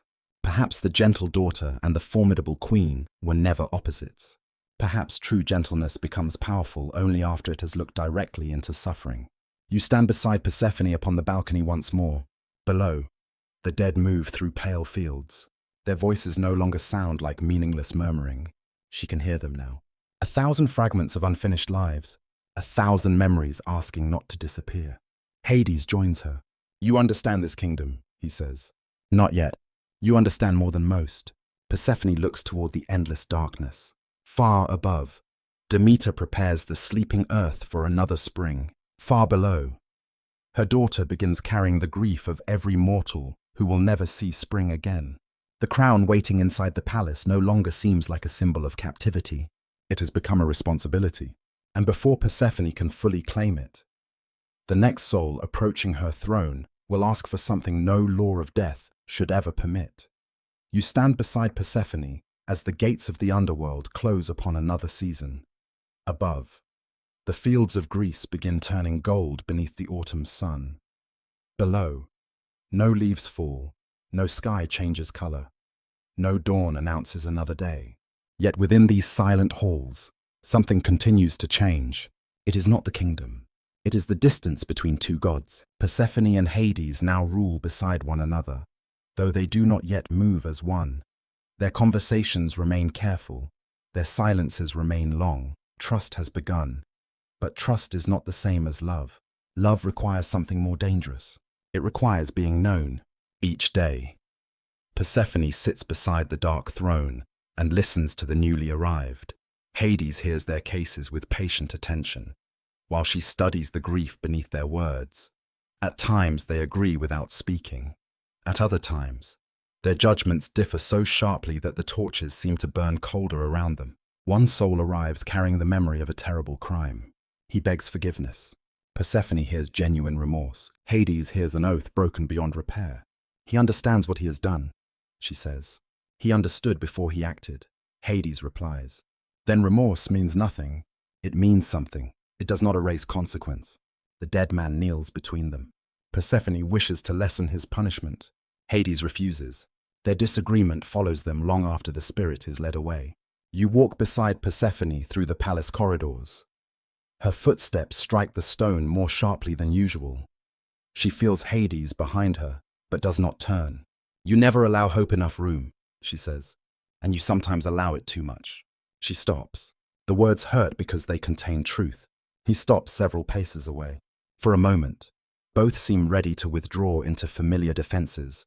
She could accuse him of cruelty. He could accuse her of weakness. Instead, Hades speaks more softly. I have watched regret become another form of deception. Persephone turns. How many ages have you been watching? He looks toward the distant halls. Too many. The answer carries exhaustion deeper than anger. For the first time, She does not ask what he thinks. She asks what it has cost him. Hades seems almost startled. No one asks the ruler of the dead about cost. Mortals fear him. Olympians avoid him. The dead obey him. Responsibility has surrounded him so completely that few remember a person may still exist beneath it. You follow them to a quiet chamber overlooking the river Lethe. Dark water moves below, carrying forgotten memories through endless caverns. Its sound is soft, almost soothing. Hades tells her about the first souls who entered his kingdom. They arrived confused. There were no roads, no judges, no fields for rest, only darkness. He built order because chaos frightened the dead more than death itself. He created boundaries because grief made spirits restless. He learned not to promise what could not be given. You became hard, Persephone says. I became necessary. The reply is not proud. It is lonely. Persephone understands something then. Hades does not fear tenderness. He fears that tenderness will make him fail. The revelation does not excuse the choice that brought her below. It does not remove the memory of the meadow opening beneath her. Yet understanding enters where hatred once stood alone. Love does not begin by forgetting injury. Sometimes it begins by seeing the wound inside the one who caused it. That truth remains uncomfortable. Ancient traditions never agree about when or whether. Persephone came to love Hades. Some portray their union as solemn but stable. Others preserve the violence of her abduction above all else. Modern interpretations continue debating whether affection can grow within a bond that began without consent. The myth offers no simple answer. Perhaps that is why it still unsettles. Persephone herself does not name what she feels. Not yet. One night, she dreams of two trees growing on opposite sides of a chasm. Their roots descend into darkness until they touch beneath the earth. Their branches never meet beneath the sky. A voice whispers through the leaves. Some bonds begin where no one can see them. When she wakes, Hades is absent from the throne room. An attendant says he has gone alone to the deepest boundary of Tartarus. A disturbance has shaken the gates. Ancient prisoners are testing their chains. Persephone feels fear before reason. The reaction surprises her. She once dreamed only of escaping him. Now the thought of his absence leaves the palace colder. Hours pass. The torches burn low. No messenger returns. At last, a deep tremor moves through the floor. Dust falls from the carved ceiling. The dead gather nervously in the halls. Persephone rises. The attendants urge her to remain. She refuses. A queen cannot wait safely while her kingdom trembles. You descend beside her through corridors even the dead avoid. The air grows hotter. The stone beneath your feet pulses faintly, as though something enormous sleeps below. At the final gate, you find Hades. He stands before a fractured seal, one hand pressed against the black iron. Shadows coil around him. His face is pale with effort. Beyond the gate, something strikes from the other side. The sound shakes the cavern. Persephone approaches. Leave, Hades commands. No, this is not your burden. This is my kingdom too. The words emerge before she can question them. Both hear their meaning. Persephone places her hand beside his upon the gate. At first, nothing happens. Then the pale blossoms growing near her chambers appear in her mind. She remembers roots pushing through stone. She remembers spring rising through frozen ground. Life does not oppose death. It gives death meaning. Power moves through her. Not warm, not cold. Both. The fractured seal begins closing. Hades looks at her, astonished. Together they hold the gate until silence returns, when the final crack disappears. Persephone nearly falls. Hades catches her. For a few breaths, neither moves. His hands remain at her shoulders. Her forehead rests against his chest. She can hear his heartbeat. Slow, steady, alive, even here, especially here. They return to the palace without speaking. Yet the silence has changed. It no longer separates them. It shelters something neither wishes to name too quickly. Later, Hades brings Persephone to a garden hidden behind the western halls. She has never seen it before. Black cypress trees rise around a quiet pool. Silver moss covers the stones. Pale flowers bloom beneath crystal lamps placed high among the branches. They are not carved. They are living. You made this, she asks. I tried. For me, he does not answer immediately. For what you lost. Persephone walks among the flowers. They carry only the faintest fragrance, but it is real. Hades has not recreated the meadow. He has finally understood that he cannot. Instead, he has made something new. That matters more. Persephone touches a pale blossom. Then she looks at him. You should have asked me. The words return them to the beginning. Hades lowers his gaze. Yes, no defense, no excuse, only acknowledgement. It is the apology she has waited for, though it arrives without ornament. Persephone does not forgive everything in one moment. Myths that offer instant healing often misunderstand the heart. She simply steps closer. For the first time, she takes his hand by choice. Above, rain begins falling across the harvested fields. It taps softly against temple roofs and darkens the soil where seeds will soon sleep. Below, the ruler of the dead and the daughter of spring stand beside a pool without stars. Their love, if love has truly begun, is not bright or simple. It carries grief, responsibility, memory, and the quiet hope that even a bond born in darkness may learn to grow towards something gentler. Yet, soon, another mortal voice will enter these halls and test whether compassion can overcome the oldest law of death. You hear music before the gates open. At first, it seems impossible. No lyre has ever sounded like this within the underworld. The melody travels through stone corridors, soft enough to resemble memory, yet strong enough to stop every wandering soul. The pale fields grow still. Even the rivers seem to quiet as the notes move through darkness. Persephone rises from her throne. Hades listens beside her. Neither needs a messenger. A living mortal has entered the kingdom of the dead. That alone is forbidden, yet something in the music prevents the guards from striking. You follow Persephone toward the great hall as the musician approaches. He is thin from grief, covered in dust, and exhausted by the road no living body should survive. His fingers tremble against the strings, but the melody never breaks. His name is Orpheus. Behind every note waits one name, Eurydice. His wife died too soon, taken by a serpent before their shared life had truly begun, unable to accept the silence she left behind. Orpheus followed her below. Love has made him reckless. Grief has made him brave. Persephone recognizes both feelings immediately. The music fills the throne room. It carries the scent of summer fields, warm rain, and wedding flowers crushed beneath hurried feet. It recalls sunlight upon skin and the sound of one beloved voice calling from another room. The dead begin weeping. Even those who have forgotten their names remember what longing once felt like. Orpheus kneels. He does not ask for immortality. He does not ask to remain below. He asks only that Eurydice be allowed to return with him. Hades' expression hardens. The law is clear. The dead do not leave. Persephone looks toward the musician. She sees no pride, only a man hollowed by love. You remember the young woman Persephone comforted beside the Styx. You remember the abandoned prince granted passage after a dream reached the living. Every earlier choice now shapes this moment. Compassion has taught Persephone to search for paths through law. Failure has taught her to distrust easy promises. What would you give, she asks. Everything. That answer is too simple. Orpheus lowers his gaze.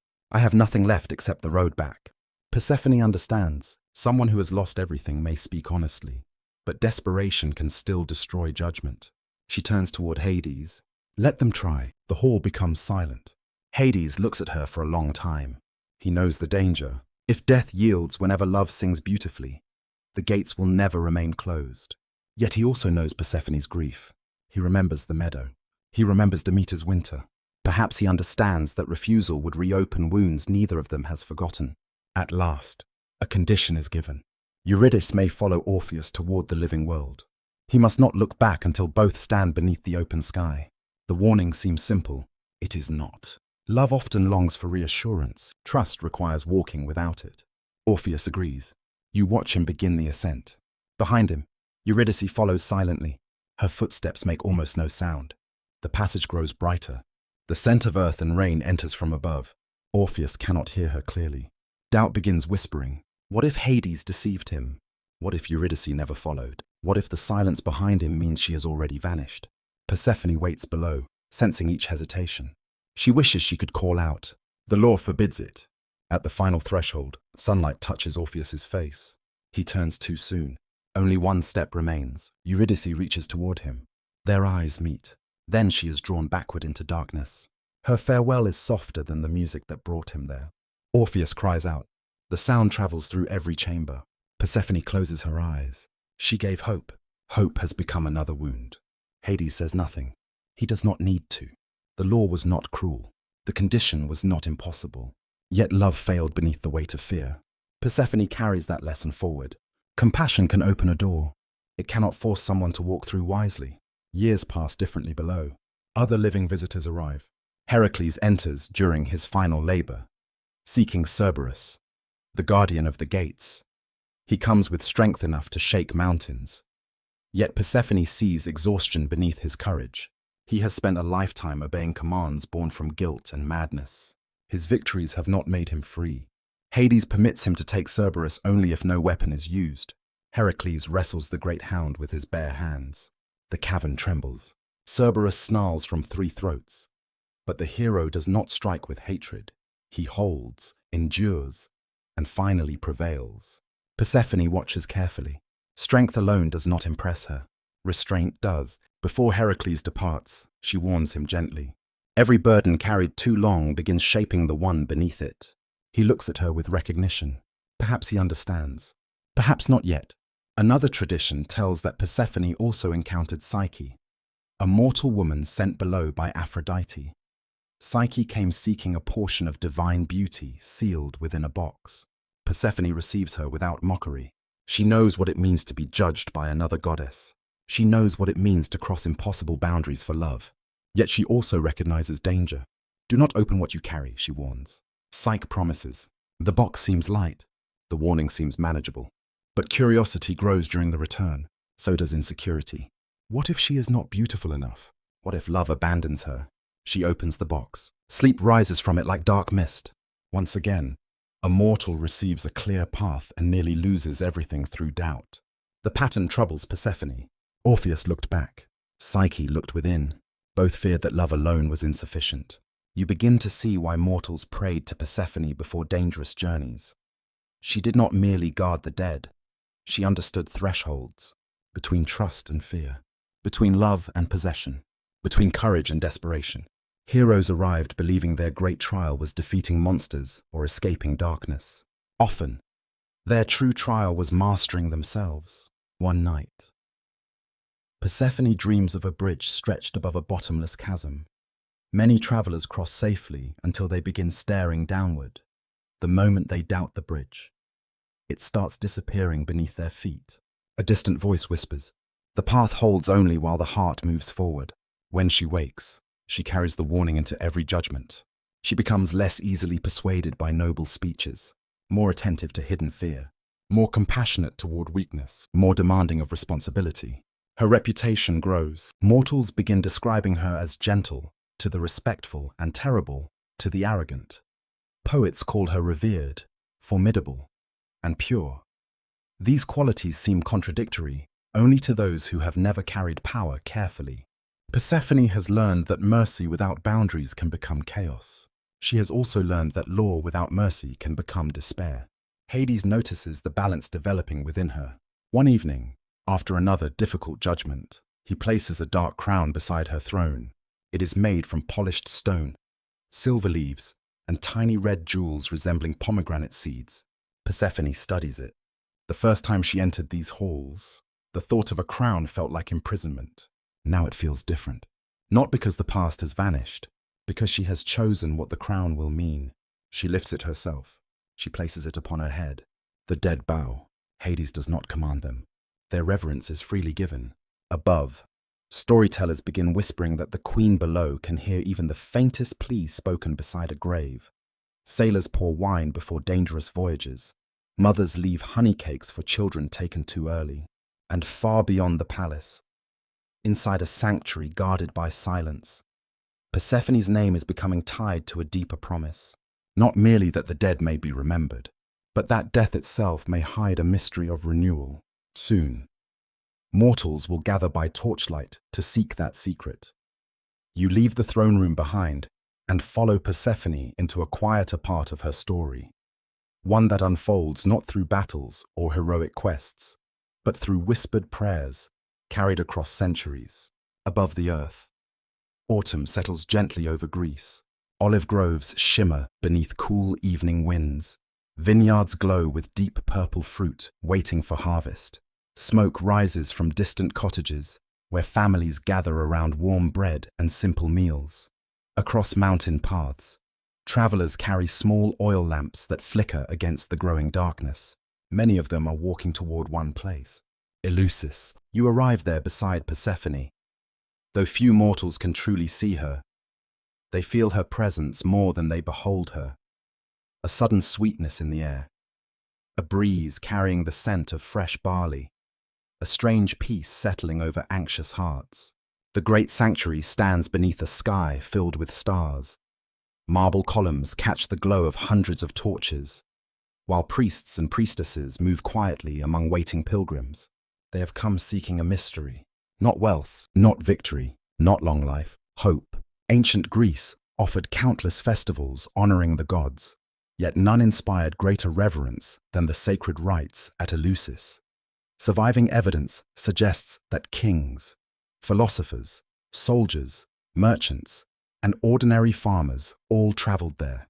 Rich and poor stood together. Whatever happened inside the sanctuary remained secret. The initiates swore never to reveal it. Historians continue debating exactly what they experienced. Some believe dramatic reenactments retold the story of Demeter and Persephone. Others argue that sacred visions, symbolic objects, or profound rituals formed the heart of the ceremony. The silence has endured for more than 2,000 years. Perhaps that silence is part of the mystery itself. You watch Persephone move unseen among the gathered pilgrims. She recognizes something in every face. An elderly father mourning his son, a young widow afraid of growing old alone, a soldier haunted by the memory of battle, a child clutching her mother's hand while staring nervously at the temple doors. All have come because one question unites every human life. What waits after death? Persephone understands why they ask. She has crossed both worlds. She knows the warmth of spring sunlight. She knows the stillness beneath the earth. No other Olympian belongs so completely to both. That is why her story becomes more than myth. It becomes comfort. As darkness deepens, the sacred procession begins. Torches rise together. Hundreds of tiny flames drift slowly through the night, like stars descending upon the earth. Their reflections shimmer across nearby streams, while distant cicadas continue their quiet song beneath the olive trees. The pilgrims walk in silence. Only the crackling fire and soft footsteps accompany them. Persephone walks among them. Though invisible, she feels every heartbeat, every fear, every fragile hope. One elderly woman whispers a prayer so softly that even those beside her cannot hear. I am afraid. Persephone kneels beside her. The woman feels only a warm breeze against her cheek, nothing more. Yet somehow her breathing becomes steadier. Sometimes comfort needs no words. The procession reaches the sanctuary before midnight. Massive doors open slowly. Darkness waits inside. The initiates disappear one by one. The doors close. Outside, the stars continue shining. Inside, the ancient mystery unfolds beyond history's reach. Some researchers believe participants emerged convinced that death was no longer something to dread. Ancient writers hinted that those initiated into the mysteries faced mortality with remarkable serenity. No surviving description explains exactly why. The promise was too sacred to record. You remain beside Persephone as she quietly watches those leaving the temple before dawn. Their faces have changed, not with excitement, with peace. Whatever they experienced has not erased grief. It has transformed it. One young farmer steps into the morning light holding his wife's hand. He lost his daughter only months earlier. The sadness remains within his eyes. Yet now, another emotion lives beside it. Hope. Persephone smiles gently. Perhaps this has always been her greatest gift. Not removing death. Teaching that death does not always destroy meaning. Far below, the underworld reflects these same truths. You descend beside her once more. The palace seems strangely brighter, not because its lamps burn stronger, because Persephone herself carries the memory of countless human prayers. The pale souls gather near her throne. Many now arrive less terrified than before. Stories have spread among mortals. The queen below listens. The queen below remembers. The queen below understands mothers and daughters better than any other goddess. A young mother arrives holding the spirit of an infant. She trembles, not from fear of punishment, from fear of separation. Persephone rises immediately, without ceremony, without waiting for formal judgment. She kneels before the child. Tiny fingers reach toward her.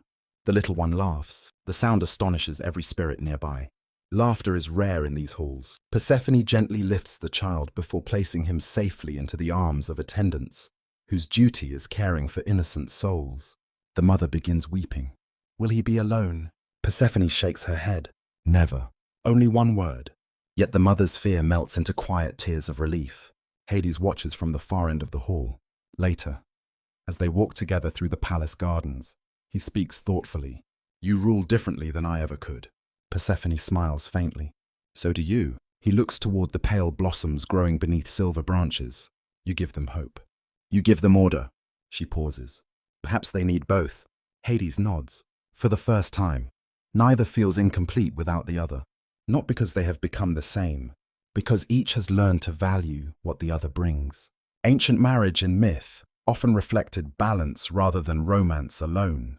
Fire required earth, sea required shore, day required night. So too did their kingdom. One evening, Persephone dreams again. She stands inside a vast field, where every flower glows with its own gentle light. The blossoms slowly fold themselves into seeds before sinking beneath the soil. Nothing dies, everything transforms. Then the seeds awaken beneath the darkness, pushing patiently upward until another endless meadow appears. A familiar voice speaks from nowhere. Those who fear winter have forgotten the promise hidden inside every seed. When she awakens, she understands something she had only felt before. She herself has become that seed, the daughter buried beneath sorrow, the queen rising from darkness. Both identities remain true. Neither destroys the other. That realization changes how she carries her crown. She no longer wonders whether she belongs above or below. She belongs to the journey between them. This understanding spreads quietly through temples across Greece. Farmers pray before planting grain. Families place flowers upon graves each spring. Young brides leave pomegranates beside Demeter's shrines.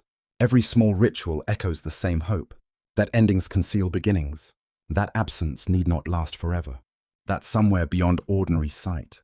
Persephone continues walking the endless road between light and shadow.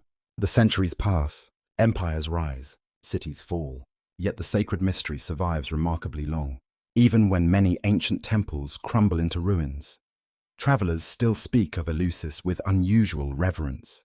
Some historians believe its influence endured for nearly 2,000 years because it answered the question every generation eventually asks: can love survive death? Persephone never answers with speeches. She answers with her life. Each spring she returns. Each autumn she descends. Each farewell carries another reunion. Each ending prepares another beginning. And before long, that rhythm will reveal itself not only to worshippers and priests, but to every child watching the changing seasons beneath the wide Greek sky. You feel the first change before the earth reveals it. Far below the fields of Greece, inside the silent kingdom of Hades, the air becomes faintly warmer. The pale flowers in Persephone's hidden garden open all at once. Their fragrance drifts through corridors where no natural season should exist. Persephone stops beside the dark river. She already knows. The time of return has come. Above, winter still holds the land. Frost gathers upon stone walls. Bare branches tremble beneath cold mountain winds.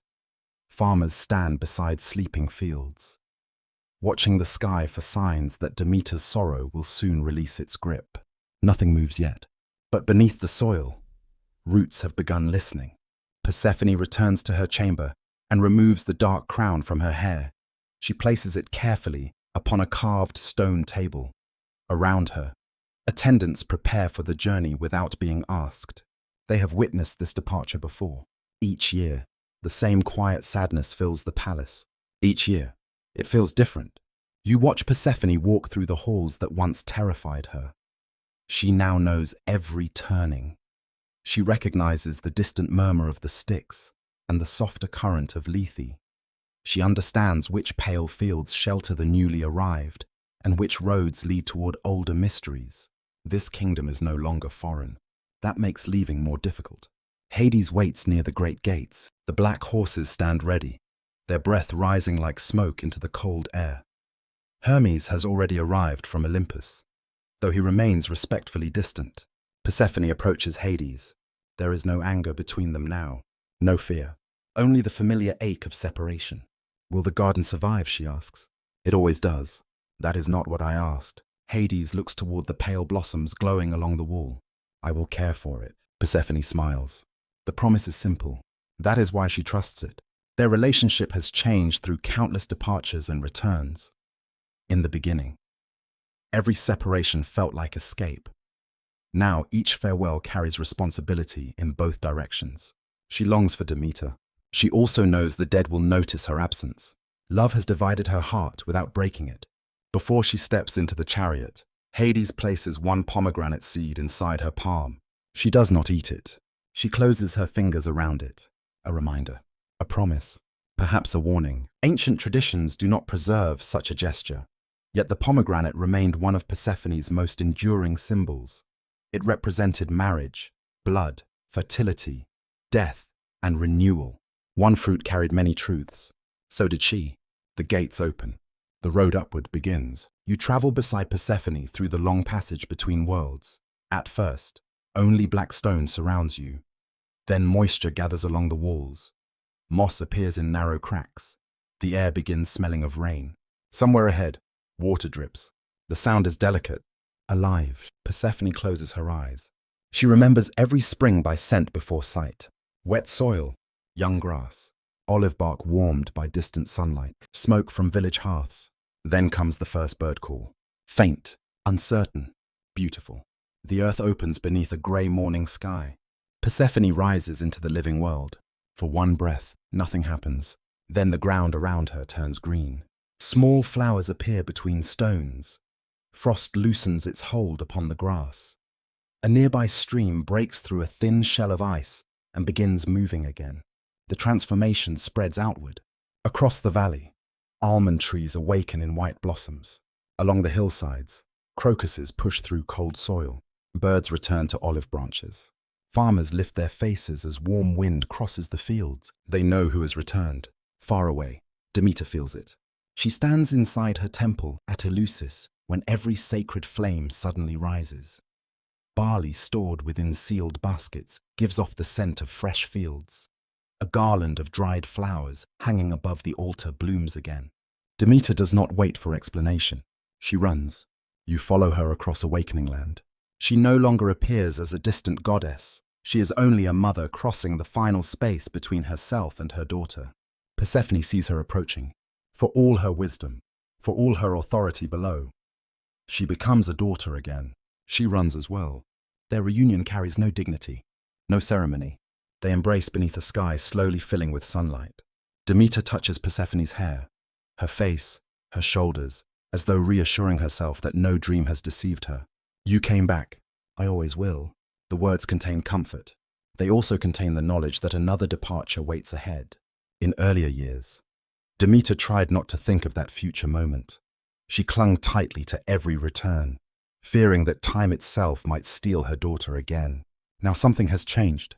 Persephone is no longer the sheltered maiden who vanished among flowers. Demeter can feel the difference. Her daughter's gaze carries authority. Her silence carries decisions made beyond sunlight. Her hands, once soft from gathering blossoms, now hold the memory of thousands of dead. Love remains. Possession begins to loosen. This is one of Demeter's hardest lessons. To love a daughter is not to keep her unchanged. It is to recognize the person she has become. They walk together through fields, trembling with new life. Villagers gather along the roads, leaving baskets of bread, honey, and early flowers. Persephone receives their gratitude with humility. She knows spring is not hers alone. It belongs to the seeds that survived darkness, to the farmers who planted despite uncertainty, to the mothers who rationed grain through winter, to Demeter, whose grief once nearly destroyed everything. Every return now carries responsibility. Later that evening, mother and daughter sit beside a sacred fire outside the temple. The warmth touches their faces. Above, stars appear slowly beyond drifting clouds. Demeter asks about the underworld. For many years, she avoided the subject. Now she listens. Persephone speaks of the pale souls, the garden, the judgments, the children who arrive frightened, the heroes who descend seeking impossible favors. She speaks of Hades as well. Carefully, honestly, Demeter says little. Pain still lives inside her whenever his name is spoken. Forgiveness has not come easily, perhaps not at all. Yet she hears something undeniable. Persephone has created meaning below. Her life there is not only captivity. That realization brings Demeter both comfort and sorrow. "Are you happy?" she asks. Persephone looks into the sacred fire. The flames move like golden flowers. Sometimes the answer is not perfect. It is true. Demeter reaches for her hand. No goddess can ask more from honesty. That night, Persephone dreams of a wheel turning beneath the stars. Half of it shines gold, half remains dark. Each side becomes the other without ever disappearing. A voice whispers from beyond the dream, "What returns must also depart." She wakes before dawn. Outside, the fields glow faintly beneath morning mist. She understands that spring is precious because it does not last. Mortals have always known this. Every blossom carries its own ending. Every harvest begins the road toward winter. Persephone does not resist that truth anymore. She embodies it. Ancient worshippers celebrated her return with flowers, songs, and ritual joy. Yet beneath every celebration lay a quieter understanding. Renewal is not the denial of death. It is what follows death. You walk beside Persephone through the brightening valley as sunlight spills over distant mountains. Children scatter petals before her feet. Bees return to time-covered hills. Waves strike harbor walls beneath a warmer wind. Spring has returned. So has the daughter. But deep below, the underworld waits. Its garden remains under Hades' care. Its pale souls remember the queen who listens. And even in this season of reunion, Persephone can already feel the distant pull of another farewell, moving patiently beneath the roots of every flower. You descend again beside Persephone as autumn closes softly over Greece. Above, leaves loosen from branches and drift across temple steps. Smoke rises from village chimneys. Farmers gather the final grain beneath skies turning pale and cool. The scent of crushed grapes lingers near stone presses, while distant bells mark the movement of animals toward winter shelter. Below, no harvest song reaches the underworld. Yet Persephone carries every sound with her. She remembers Demeter standing upon the hillside. She remembers their final embrace. She remembers the warmth of sunlight resting upon her face before the earth opened. Each return below has become calmer. None has become painless. The black chariot enters the great hall. Attendants bow. Pale spirits gather at a respectful distance. Hades waits beneath the silent torches, his expression softened by relief. Persephone steps down. For a moment, she simply looks at him, then at the palace, then toward the long passage leading to the asphodel fields. She has come home. She has also left home. Both truths arrive together. That is the shape of her life now. You follow her through the palace garden. The pale flowers have survived beneath Hades' care. Some have grown higher than before, climbing around silver branches and black cypress trunks. One blossom has opened beside the still pool. Its petals carry a faint trace of gold. Persephone touches it gently. "You kept your promise," she says. Hades stands nearby. "I tried." The answer is modest, yet she knows what it means. He has learned that care is not possession. To preserve something for another is different from keeping it for oneself. Their bond has matured through absence. Still, shadows remain. Love does not erase the first wound. Some nights, Persephone dreams again of the meadow opening beneath her feet. She hears the horses. She feels cold air rising from below. She reaches for Demeter and wakes before her fingers touch anything. Hades notices. He does not ask her to forget. He does not ask whether she has forgiven him completely. Instead, he leaves a lamp burning near her bed and waits until her breathing steadies. Some sorrows cannot be repaired. They can only be carried more gently. The underworld itself never sleeps. Souls arrive without pause, while mortals rest beneath blankets and quiet roofs. The dead continue crossing dark rivers. Some come peacefully. Others resist. Some still believe they can bargain their way back to life. Persephone resumes her place beside the throne.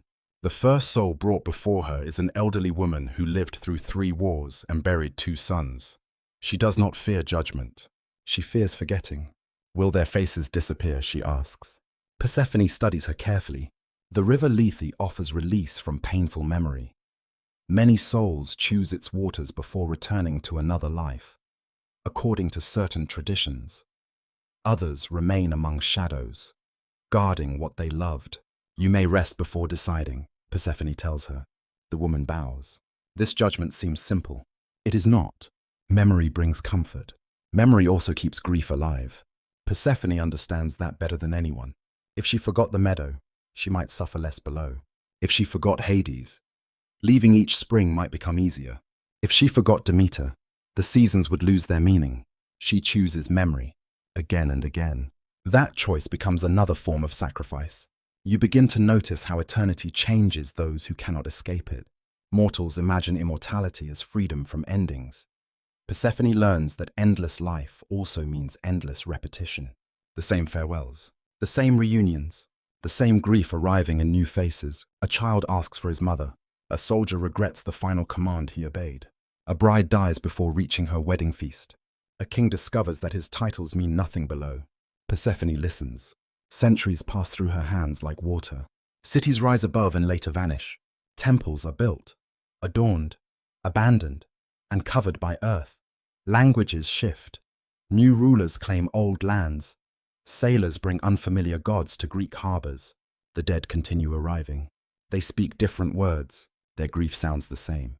One night, Persephone walks alone beside the river Styx. Black water reflects no sky. The air is cool and still against her skin. She hears whispers rising from the current. Not distinct voices. Fragments. Mother. Home.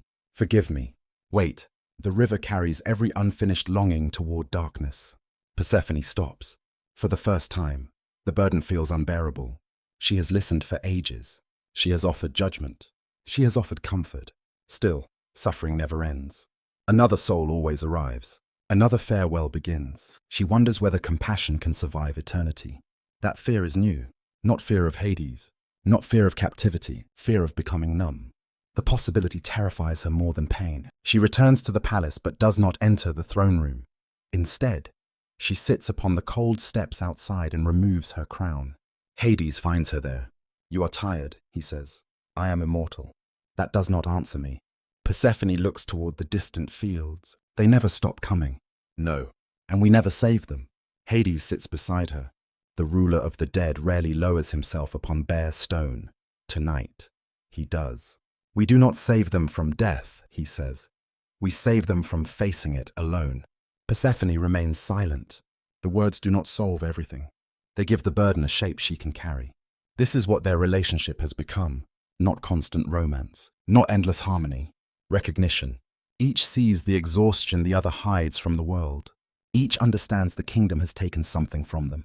Each helps the other remain more than duty. That night, Persephone dreams of a torch burning inside a cavern without end. Countless shadows gather around it. The flame cannot illuminate the entire darkness. Yet those nearest can see one another. A voice whispers gently. You are not asked to become the sun. When she wakes, the message remains. Perhaps it came from Hecate, perhaps from Demeter, perhaps from the deepest wisdom within herself. She returns to the throne, not renewed completely, ready enough. Ancient worshippers may have understood this hidden side of Persephone. They did not honor her only as spring's joyful maiden. They feared and revered her as the solemn queen who remained present where all mortal paths eventually ended.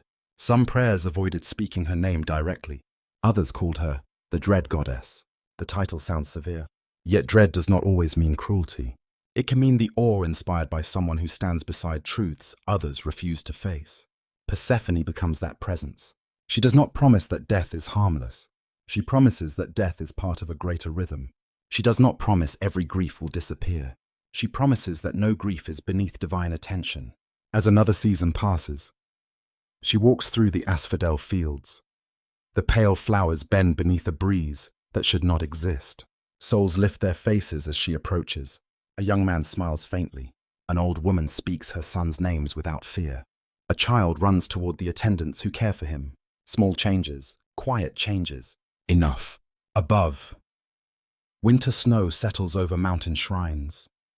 Demeter waits beside sleeping fields, counting the days until return. Below, Hades watches Persephone move among the dead. He knows she still belongs partly to sunlight. He no longer resents it.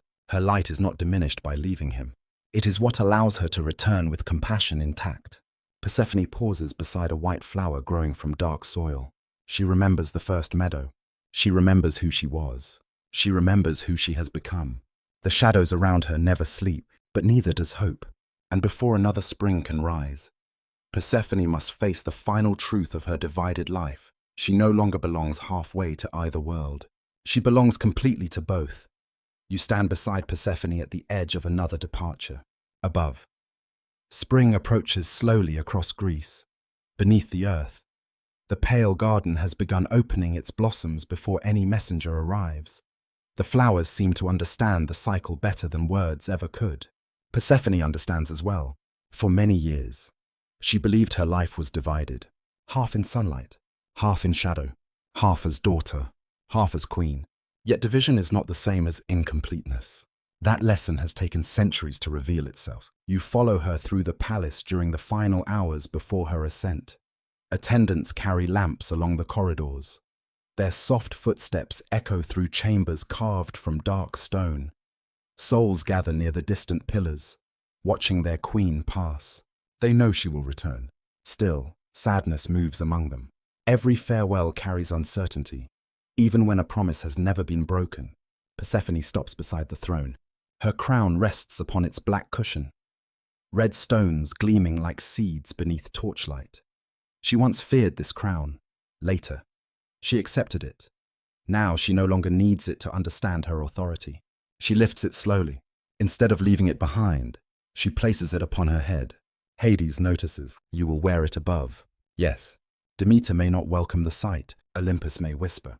Mortals may struggle to understand. Persephone no longer wishes to hide part of herself, so another part can feel comfortable. This is not rebellion, it is wholeness. The ancient world often expected women to be defined through relationship.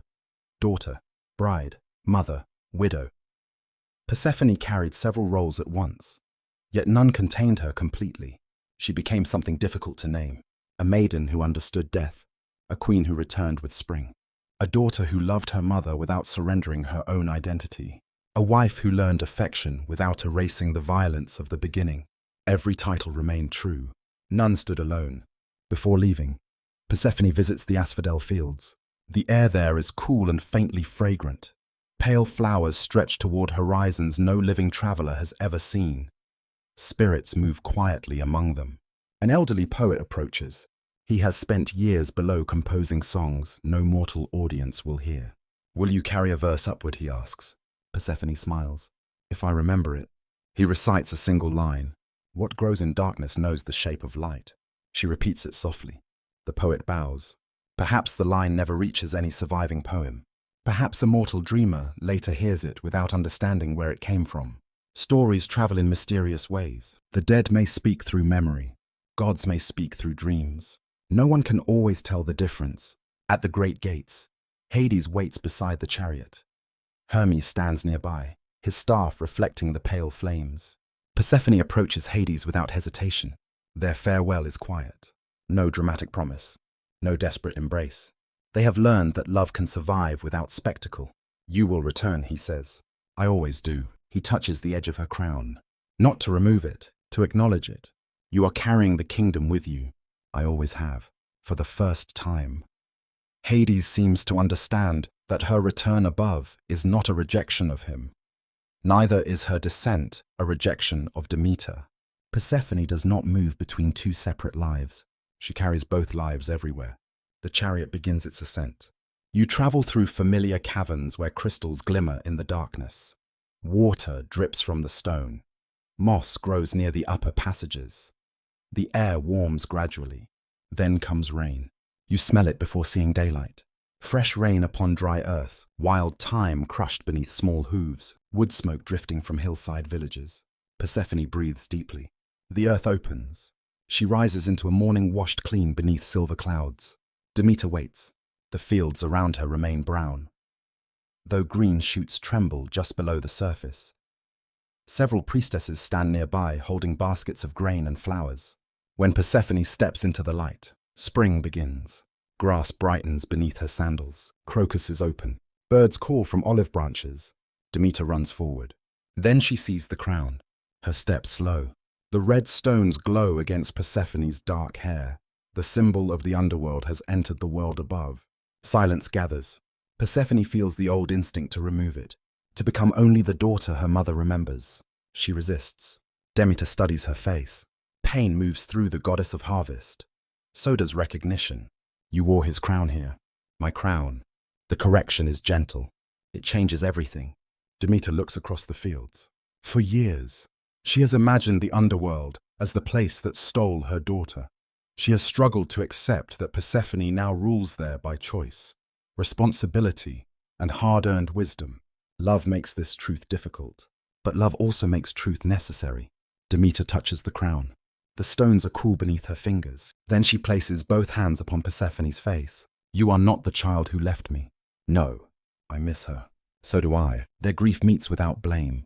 The maiden of the meadow is gone, not dead, transformed. Demeter draws Persephone into her arms. This embrace feels different from every reunion before it. She is not welcoming back only a daughter. She is welcoming a queen. Across Greece, spring festivals begin.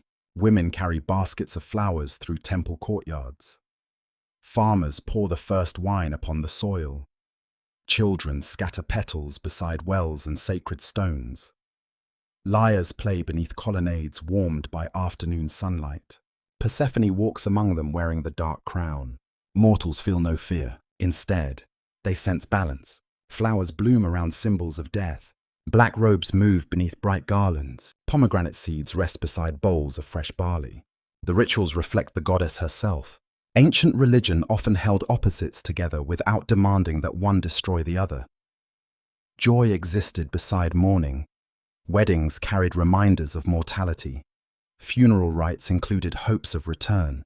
Persephone became the divine shape of that understanding. Later, she climbs a hill overlooking the sea. The wind carries salt from distant harbor towns. White sails move slowly across blue water. Behind her, Demeter blesses the fields. Far below, Hades rules among the dead. Persephone stands between them, yet she no longer feels trapped in the middle. She feels connected. A dream comes to her that night. She stands before a mirror divided by a narrow crack. One side reflects the young maiden gathering flowers.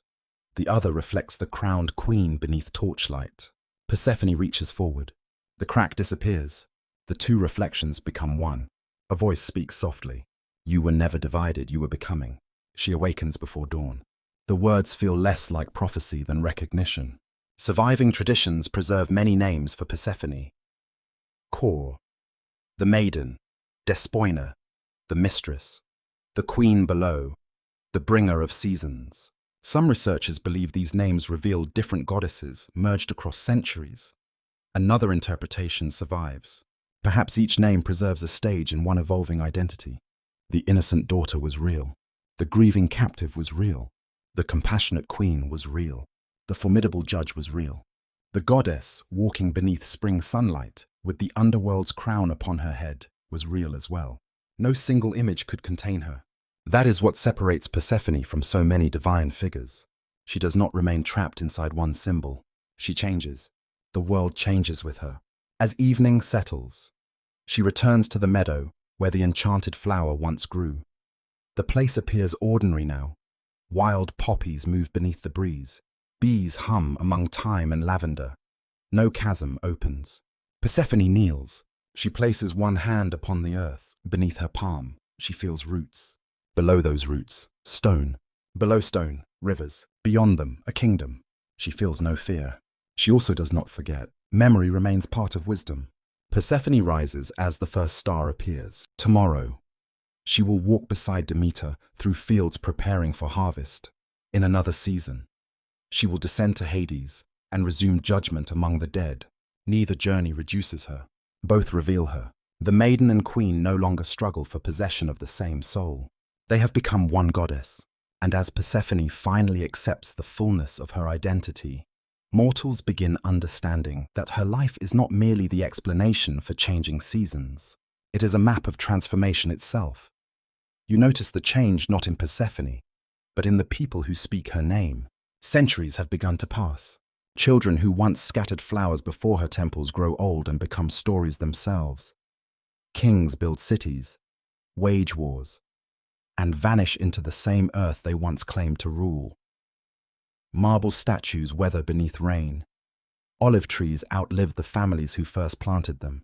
Persephone remains. Each spring she rises. Each autumn she descends. For mortals, the rhythm becomes so familiar that many stop asking why it happens.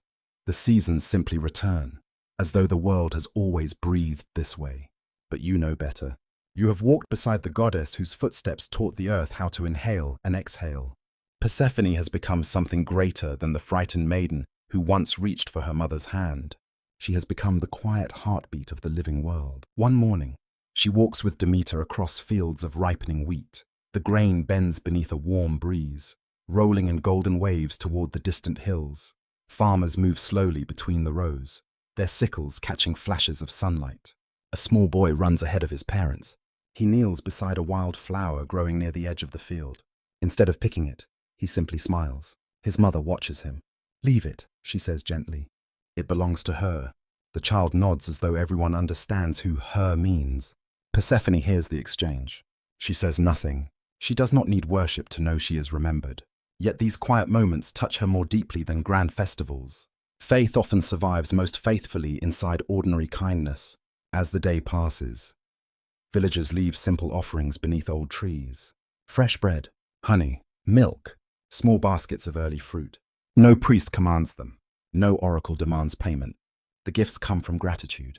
Every harvest reminds them that winter ended. Every blossom reminds them that grief can loosen its hold. Persephone accepts none of the offerings for herself alone. Each evening she whispers blessings over the fields before returning to Demeter. The harvest belongs to every hand that worked the soil. The gods may guide. Mortals still labor. That truth matters to her. Far below, Hades watches another season unfold without resentment. Years ago, he counted the days until Persephone returned. Now he spends those months tending the pale garden they planted together. The blossoms have spread beyond the palace walls. They grow beside quiet rivers, around forgotten tombs, even near the entrance to the asphodel fields. The dead often pause beside them. No one knows why. Perhaps beauty is needed most where hope seems smallest. One newly arrived soul asks an attendant the flower's name. The attendant smiles. "It has many names. Which one is true?" "All of them." The answer reminds you of Persephone herself. She too carries many names. None cancel the others. When summer reaches its height above the earth, Persephone dreams once more. She stands inside an endless orchard. Every tree bears fruit from a different season. Spring blossoms grow beside autumn apples. Green figs hang beside winter branches covered with frost. Nothing follows ordinary time. An old woman approaches through the trees. Her face changes with every step. Young, middle-aged, ancient, young again. She carries a spindle wound with threads of every color. Without speaking, she places it into Persephone's hands. The thread continues beyond sight in both directions. Past, future, birth, death. The woman finally speaks. The seasons are no longer outside you. Persephone wakes before dawn. The dream lingers all day. She begins noticing something she had overlooked before. When she comforts the dead, she remembers the living. When she blesses new harvests, she remembers the forgotten souls below. Neither world interrupts the other. Each gives meaning to the next. She no longer merely travels between two realms. She carries both within herself. Ancient poets sometimes describe Persephone as a motherly presence, though myths rarely gave her children in the ordinary sense. In some traditions, she was connected with mysterious divine offspring. In others, she remained forever without a child of her own. Yet another understanding slowly emerged among those who worshipped her. She became a mother not through birth. She nurtured the rhythm that allowed all life to continue. Every seed buried beneath the earth entered her care. Every spring shoot emerged beneath her blessing. Every grieving soul found someone willing to listen. Motherhood could mean more than blood. It could mean faithful presence. One afternoon, Persephone visits a hillside cemetery where fresh flowers rest upon simple stone markers. Families have recently departed after honoring their ancestors. Only a little girl remains. She cannot be more than 6 years old. She sits quietly beside one grave, speaking to someone no longer visible. "I brought your favorite flowers." The wind lifts several petals. The child smiles anyway. Persephone kneels unseen beside her. "Do you miss her?" The little girl whispers into the silence. The goddess cannot answer directly. Instead, a warm breeze moves through the grass. The flowers brighten beneath the afternoon sun. The child looks upward. I think you heard. She gathers her basket and walks home peacefully. Persephone remains beside the grave long after she is gone. Some prayers require words, others need only presence. Later that year, she returns below. The underworld receives her as always, yet Hades notices another quiet transformation. You are carrying sunlight, he observes. I always have. No, he smiles faintly. Now you know it. She laughs softly. The sound echoes through the stone halls. Even the attendants pause. Laughter once seemed impossible here. Now it belongs naturally beside solemn judgment. That evening, Hades and Persephone walk through the expanding garden. The pale blossoms sway gently, though no wind touches them. Hades stops beside a young tree that has recently taken root. I do not remember planting this. Persephone studies it. Neither does she. Its bark is silver grey. Its leaves are dark green above and pale beneath. Small crimson fruit has begun forming among the branches. Pomegranates. Yet unlike those above the earth, these never fully ripen. They remain forever suspended between flower and fruit. Persephone smiles. Perhaps the garden is still growing. Like us, she nods. Immortality often appears unchanged to mortal eyes. Yet even the gods continue becoming. That truth comforts her. The first meadow did not define her forever. Neither did the first descent. Neither did the first forgiveness. Transformation has no final season. Another dream visits before spring. Persephone stands upon a mountain where all 4 seasons circle her at once. Snow falls gently across one shoulder. Warm sunlight rests upon the other. Spring flowers bloom around her feet while autumn leaves drift through the air above. She does not move. The seasons revolve because she remains. A familiar voice speaks one final sentence. You are no longer passing through the cycle. You are the cycle. When she awakens, she understands why mortals continue telling her story, generation after generation. Not because everyone loses a daughter, not because everyone becomes a queen, but because every human life eventually learns the same lesson. Something must be surrendered. Something unexpected is gained. The person who returns is never identical to the one who departed. Persephone rises before sunrise and walks into the awakening fields beside Demeter. At the same moment, far below, the pale blossoms open in the underworld. Separated by impossible distance, both worlds respond to the same quiet presence. The maiden who once wandered through flowers has become the guardian of every season, and though countless years have already passed, her greatest legacy has only begun to take root in the hearts of those who remember her name. You begin to notice that the world is changing, not the slow turning of the seasons, something greater. Generations have become centuries. The voices once praising Zeus from every hilltop grow quieter. New kingdoms rise beyond the familiar shores of Greece. Roman roads stretch across old landscapes. New languages mingle with ancient prayers. Temples that once gleamed with fresh marble begin showing the gentle scars of time. Persephone watches it all. Gods measure history differently than mortals. A century passes like a remembered spring. An empire resembles a single harvest. Still, even immortals can feel the weight of change. One evening, she stands upon a hill overlooking Eleusis. The sanctuary remains alive. Torches still burn. Pilgrims still arrive from every corner of the Mediterranean world. Old men walk beside young brides. Soldiers who have survived terrible wars travel beside merchants carrying gifts of oil and wine. Each has come seeking the same promise, not escape from death, understanding.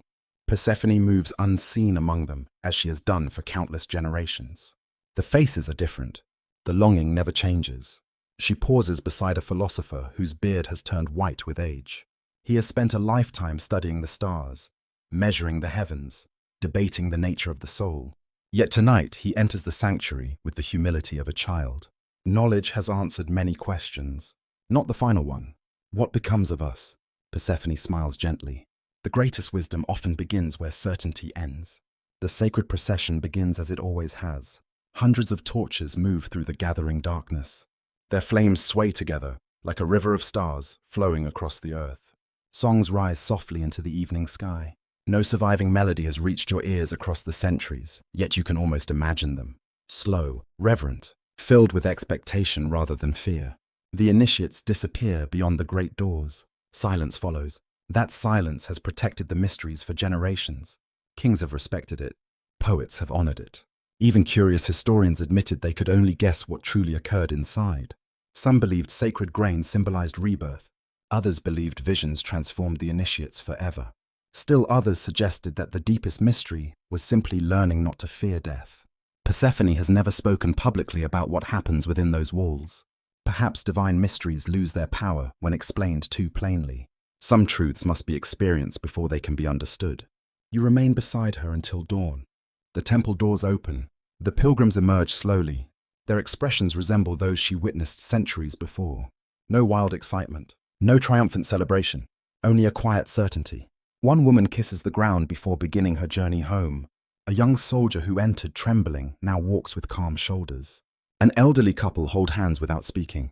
Whatever they encountered has become part of them. Persephone feels gratitude, not because they worship her, because hope has survived another generation. Far below, the underworld continues its patient rhythm. The rivers flow. The judges deliberate. The pale fields welcome another endless procession of souls. Persephone returns to her throne. A messenger approaches, carrying unexpected news. A young priest has died suddenly while protecting the sanctuary at Eleusis from thieves seeking its sacred treasures.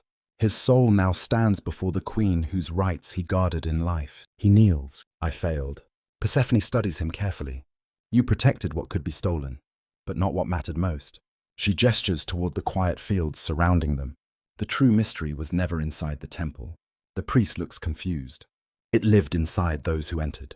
Understanding slowly softens his face. Stone walls can collapse. Sacred vessels can disappear. Yet courage, compassion, hope.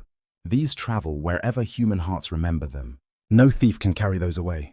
The priest bows again, this time with peace rather than shame. Persephone watches him depart toward gentle meadows. Another soul arrives, then another. The endless work continues. One evening, Hades joins her beside the river Lethe. Neither speaks for some time. The dark water moves quietly through the cavern. At last Hades says, "Do you think they remember us correctly?" Persephone laughs softly. "When have mortals ever agreed about anything?" He smiles. "They have made me into a monster. They have also made you just. They have made you cruel. They have made me gentle. They have." She considers the river. Perhaps stories reveal more about those who tell them than those being told. Hades nods thoughtfully. Across the centuries, poets, dramatists, sculptors, philosophers, and priests have all reshaped the gods according to their own understanding. Some remembered Persephone only as the stolen maiden. Others honored only the majestic queen. Few held both images together. Yet she no longer minds. Truth rarely survives history without changing its clothing. The heart often remains. That night, Persephone dreams of a vast library stretching farther than sight.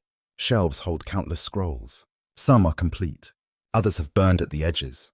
Many contain missing pages. She walks between them until she finds one bearing her own name. When she opens it, every page is blank. She looks upward. A familiar voice whispers, "They are still writing." She awakens smiling. Legends do not end when the last priest leaves a temple. They continue wherever someone asks an old question. Children still wonder why flowers return each spring. Parents still grieve those they love. Travelers still stand beside graves searching for words. Poets still compare hope to seeds sleeping beneath frozen ground. Whether they realize it or not, they continue walking paths Persephone once opened. Time moves forward. Eventually, darker news reaches even the gods. The sanctuary at Eleusis grows quieter. Fewer pilgrims arrive. Old rituals begin fading beneath the arrival of new beliefs spreading across the empire. Temples close. Sacred fires burn lower. The final initiations approach. Persephone visits one last procession. Only a small gathering remains. The grandeur of earlier centuries has passed. The marble bears cracks. The painted walls have faded. Yet the torches burn with the same steady light. An old priestess recognizes the unseen presence beside her. She cannot see Persephone. She simply whispers into the evening air. "We remembered." Persephone feels tears rise unexpectedly. "So did I," she answers, though only the wind carries her reply.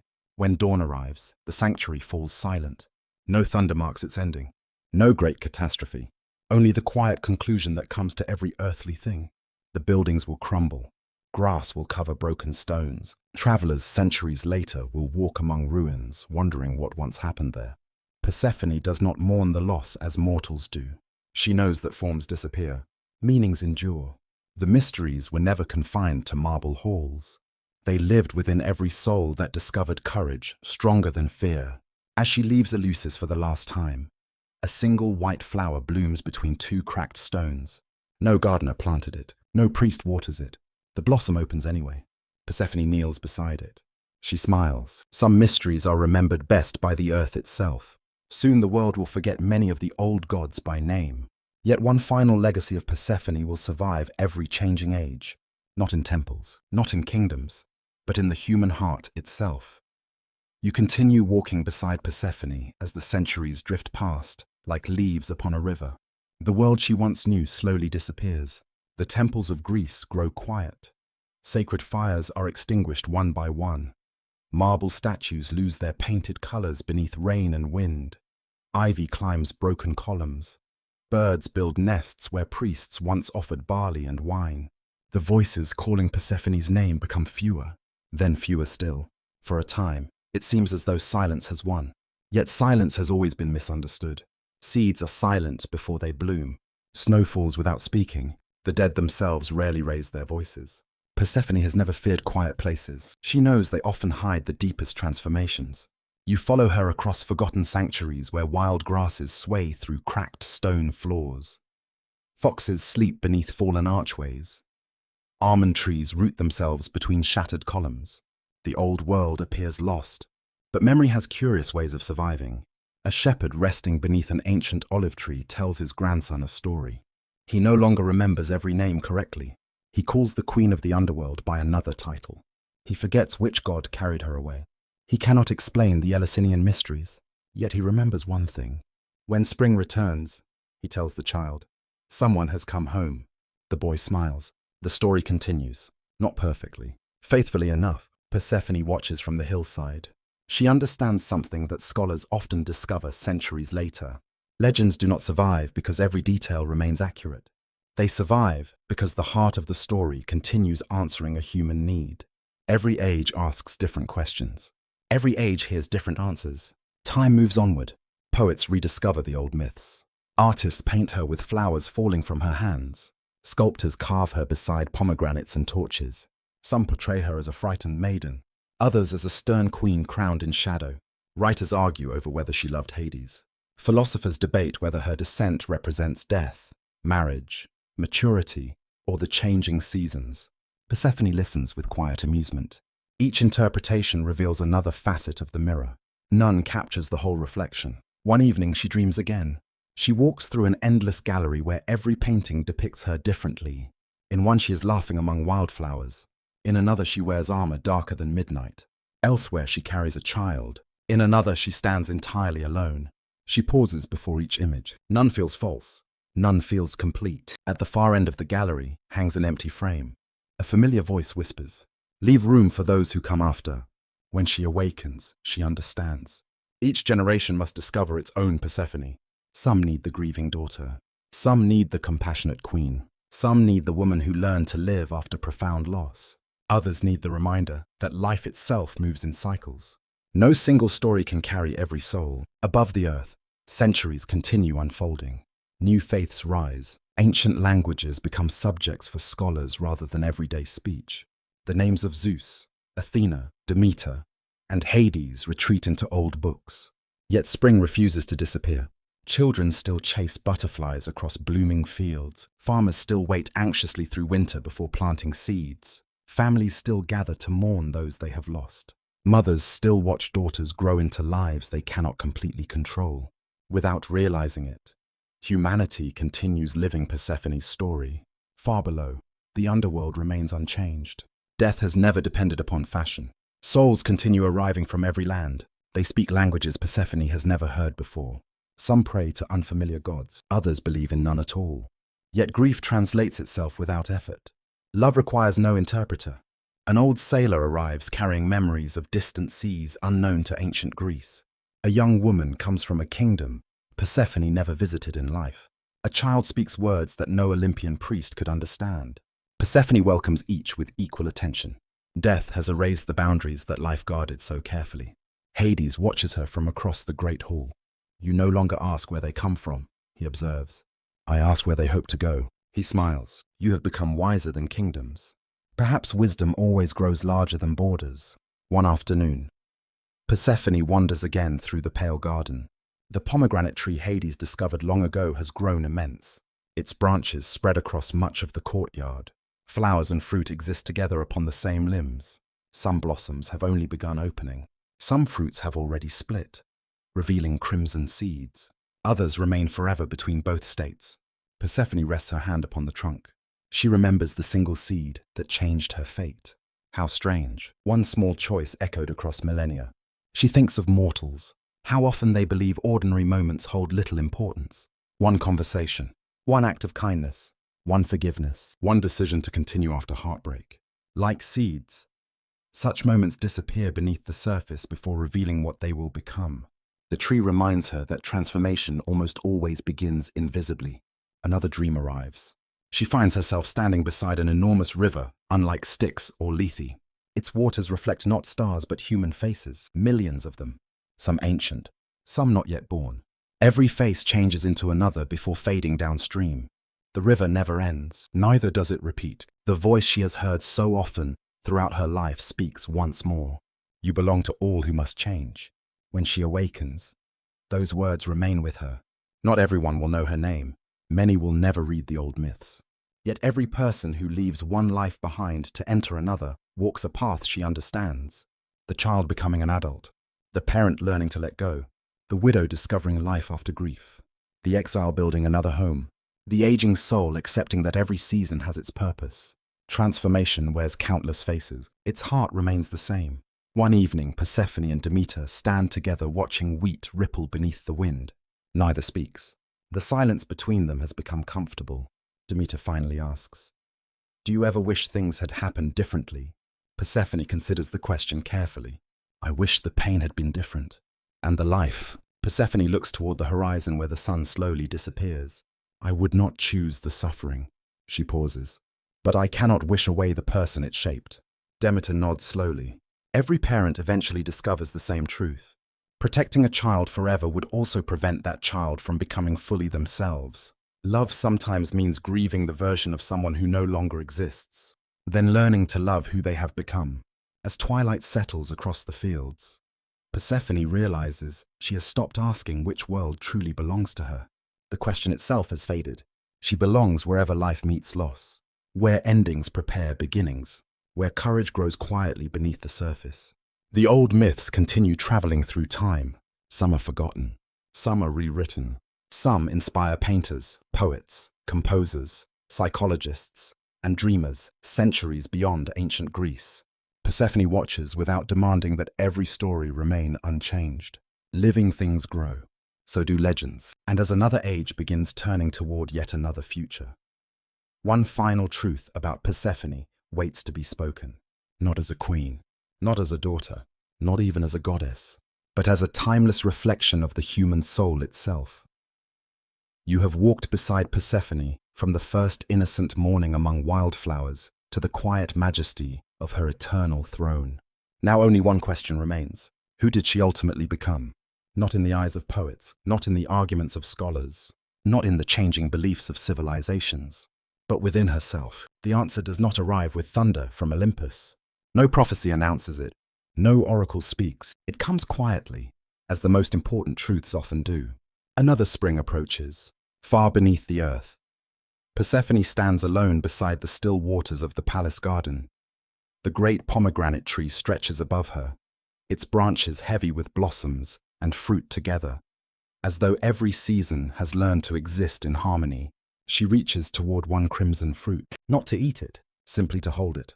How strange that this small fruit has followed every chapter of her life. It once represented captivity, later duty, then memory. Now it reminds her of something entirely different: choice. The first seeds were not freely chosen. Everything afterward was. You remain beside her as dawn slowly awakens the world above. Though sunlight cannot reach the underworld, Persephone senses its arrival all the same. The earth itself seems to breathe. Soon Hermes will come. Soon Demeter will wait. Soon another cycle will begin. Yet before any of that happens, Persephone closes her eyes. She thinks not of kingdoms, not of crowns, not even of gods. She remembers people, The frightened child who feared being forgotten. The old woman who asked whether memory must disappear. The grieving mother searching for her infant. The poet carrying one final verse. Orpheus climbing toward hope. Psyche struggling against doubt. The countless nameless souls who arrived carrying ordinary sorrows no epic ever recorded. They have shaped her as surely as any god. Power alone never transformed Persephone. Listening did. She understands now that compassion is not something one possesses. It is something one practices every day, especially when weariness makes indifference seem easier. Hades finds her beneath the tree. He carries no scepter, no crown, only two simple cups carved from dark stone. He offers one to her. They drink quietly. The water is cool and clear, gathered from a hidden spring flowing beneath the palace. No words are needed. After countless centuries together, silence has become another language between them. At last Hades speaks. If you had one chance to begin again, he hesitates. Would you choose differently? The question hangs between them. Persephone does not answer quickly. The meadow returns to her memory, her mother's laughter, the terrible opening earth, the fear, the loneliness, the long years of becoming someone she never expected to be. She also remembers the pale garden, the souls she comforted, the wisdom she earned, the quiet companionship she found beside the ruler of the dead. I would never choose the wound, she says softly. Hades lowers his eyes. I know, but she smiles gently. I would choose the woman who survived it. For a long moment, neither speaks. Then Hades bows his head, not as a king, as someone receiving a gift greater than forgiveness. Understanding. There are wounds that never become good, yet life can still grow faithfully around them. The ancient myths never claim that suffering itself is sacred. They suggest something quieter. Transformation is. You leave the palace together. The ascent begins. Stone gives way to moss. Moss gives way to roots. Roots give way to living earth. When Persephone emerges once more, spring bursts across the valleys with familiar joy. Flowers bloom. Streams overflow with melted snow. Larks circle above green hills. Children laugh without knowing why the air suddenly feels lighter. Demeter waits beneath an almond tree already white with blossoms. This time she does not run. She simply opens her arms. Persephone walks into them. Nothing needs proving anymore. Mother and daughter understand each other beyond words. Later they walk through fields bright with wildflowers. Demeter asks, "What have you learned below that the living should know?" Persephone looks across the growing wheat. The wind bends every stalk together. No season lasts forever. Demeter smiles. We already know that. Persephone shakes her head. No. She kneels beside a tiny green shoot emerging from dark soil. We remember that spring replaces winter. Her fingers touch the earth. We forget that winter also prepares spring. The lesson settles quietly between them. Human hearts often wish to skip sorrow entirely. Nature never does. Seeds require darkness. Roots require hidden places. Growth often begins where no one is looking. Perhaps that is why Persephone continues speaking so clearly across thousands of years. Every life eventually enters an underworld of some kind. Loss, illness, loneliness, failure, grief. The myth never promises these roads can be avoided. It promises they are not the end. That evening, Persephone dreams one final time. She stands once again in the meadow where everything began. The flowers sway beneath a warm breeze. The narcissus still grows at the center. For a moment, she sees her younger self walking innocently through the grass. The maiden bends toward the blossom. Before the earth opens, she looks up.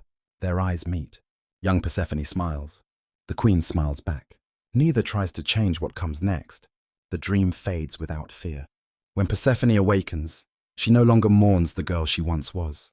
She carries her, the child gathering flowers, the frightened captive, the grieving daughter, the uncertain queen, the compassionate judge, the faithful wife, the beloved daughter, the guardian of seasons. Every version remains alive within her. Nothing has been erased. Everything has been transformed. As centuries continue unfolding, philosophers begin using her story to explore the human soul. Artists paint her with one hand reaching toward sunlight while the other holds a pomegranate. Poets compare forgotten hopes to seeds waiting beneath frozen ground. Psychologists, many ages later, will even see in her myth a profound image of personal transformation, loss, renewal, and the journey into the hidden parts of the self. Persephone never hears these discussions. She does not need to. The story has already begun living inside humanity. One spring morning, She stands alone upon a hillside, watching children chase butterflies through blooming poppies. They know nothing of Eleusis, nothing of Tartarus, nothing of ancient kings or forgotten temples. They simply rejoice because winter has ended. Persephone smiles. Perhaps that has always been enough. Not that everyone remembers her name, that they continue living the hope she once embodied. The wind carries flower petals across the valley. Some rise, some fall. All become part of the same gentle dance. Persephone watches until the last petal disappears into the bright afternoon sky. Tomorrow she will descend once more. She no longer dreads it, for she has finally chosen not between two worlds, but how she will walk within both. And in that quiet choice, she becomes something greater than fate ever intended. She becomes free. You have followed Persephone through every season of her life. You stood beside her when she wandered carefree through meadows bright with wildflowers. You felt the earth tremble beneath her feet as the underworld opened for the first time. You witnessed a frightened daughter become a reluctant queen become a wise ruler, and a wise ruler becomes something far greater than either title alone. Now, at the end of her story, you discover that endings are never truly endings. They are simply another place where spring begins. You find Persephone standing alone upon a quiet hillside just before sunrise. The air is cool with the last breath of winter. Thin ribbons of mist drift across sleeping fields. The branches of almond trees remain bare, yet tiny buds have already begun swelling beneath their dark bark. Nothing appears alive. Everything is preparing. Persephone kneels and presses one hand against the earth. She closes her eyes. Far below, beyond layers of soil and stone, beyond winding caverns and silent rivers, she feels another hand resting upon the dark throne of the underworld. Hades, far above, carried by the morning breeze sweeping across the valleys. She senses another familiar presence. Demeter, one waits beneath the earth, one waits beneath the sky. She belongs to both, for the first time in her long existence. That truth no longer feels like a burden. It feels like peace. The first ray of sunlight reaches the distant mountains. Almost immediately, something changes, not dramatically, not all at once. A single crocus pushes through the thawing soil, then another. A robin begins singing from the branch of an ancient olive tree. Bees awaken inside hollow trunks warmed by the growing light. Small streams swell with fresh water flowing down from melting snow. Spring never arrives with one great miracle. It arrives through countless quiet ones. Persephone smiles because she understands that better than anyone. The world rarely transforms in a single moment. It changes one living thing at a time. You walk beside her through fields, slowly awakening beneath the morning sun. Farmers step outside carrying wooden tools, polished smooth by generations of careful hands. Children chase one another through damp grass, still sparkling with dew. An old woman hangs fresh linens beneath the returning warmth. A shepherd opens the gate for lambs, seeing open pasture for the first time. None of them look toward the goddess. They do not need to. The blessing is already beneath their feet. Persephone has never desired constant praise. She has always preferred quiet gratitude. By midday she reaches Eleusis. The great sanctuary no longer stands. Only scattered stones remain where priests once guarded sacred mysteries.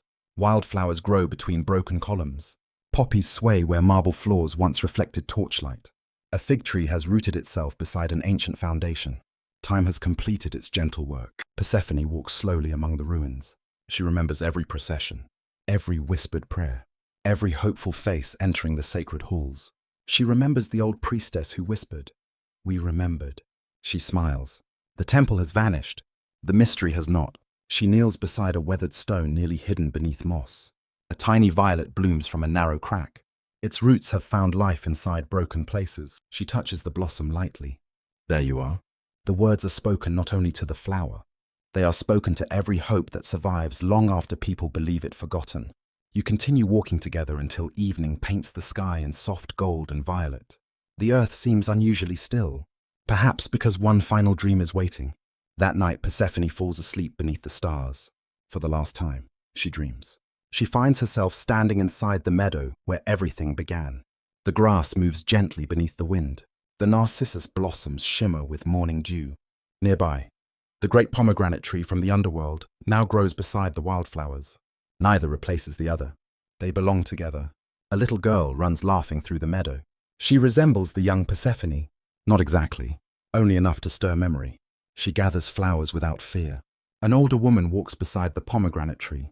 She resembles the queen Persephone became. Again, not exactly. The two figures slowly approach each other. When they meet, neither disappears. Neither changes into the other. Instead, they embrace. Then both turn toward Persephone. The child smiles. The queen smiles. Their voices join as one. You never had to choose. The meadow brightens until it becomes impossible to distinguish earth from sky. Flowers from every season bloom together. Snowflakes drift gently without melting. Golden wheat sways beside spring blossoms. Autumn leaves fall among summer roses. Winter frost sparkles without bringing cold.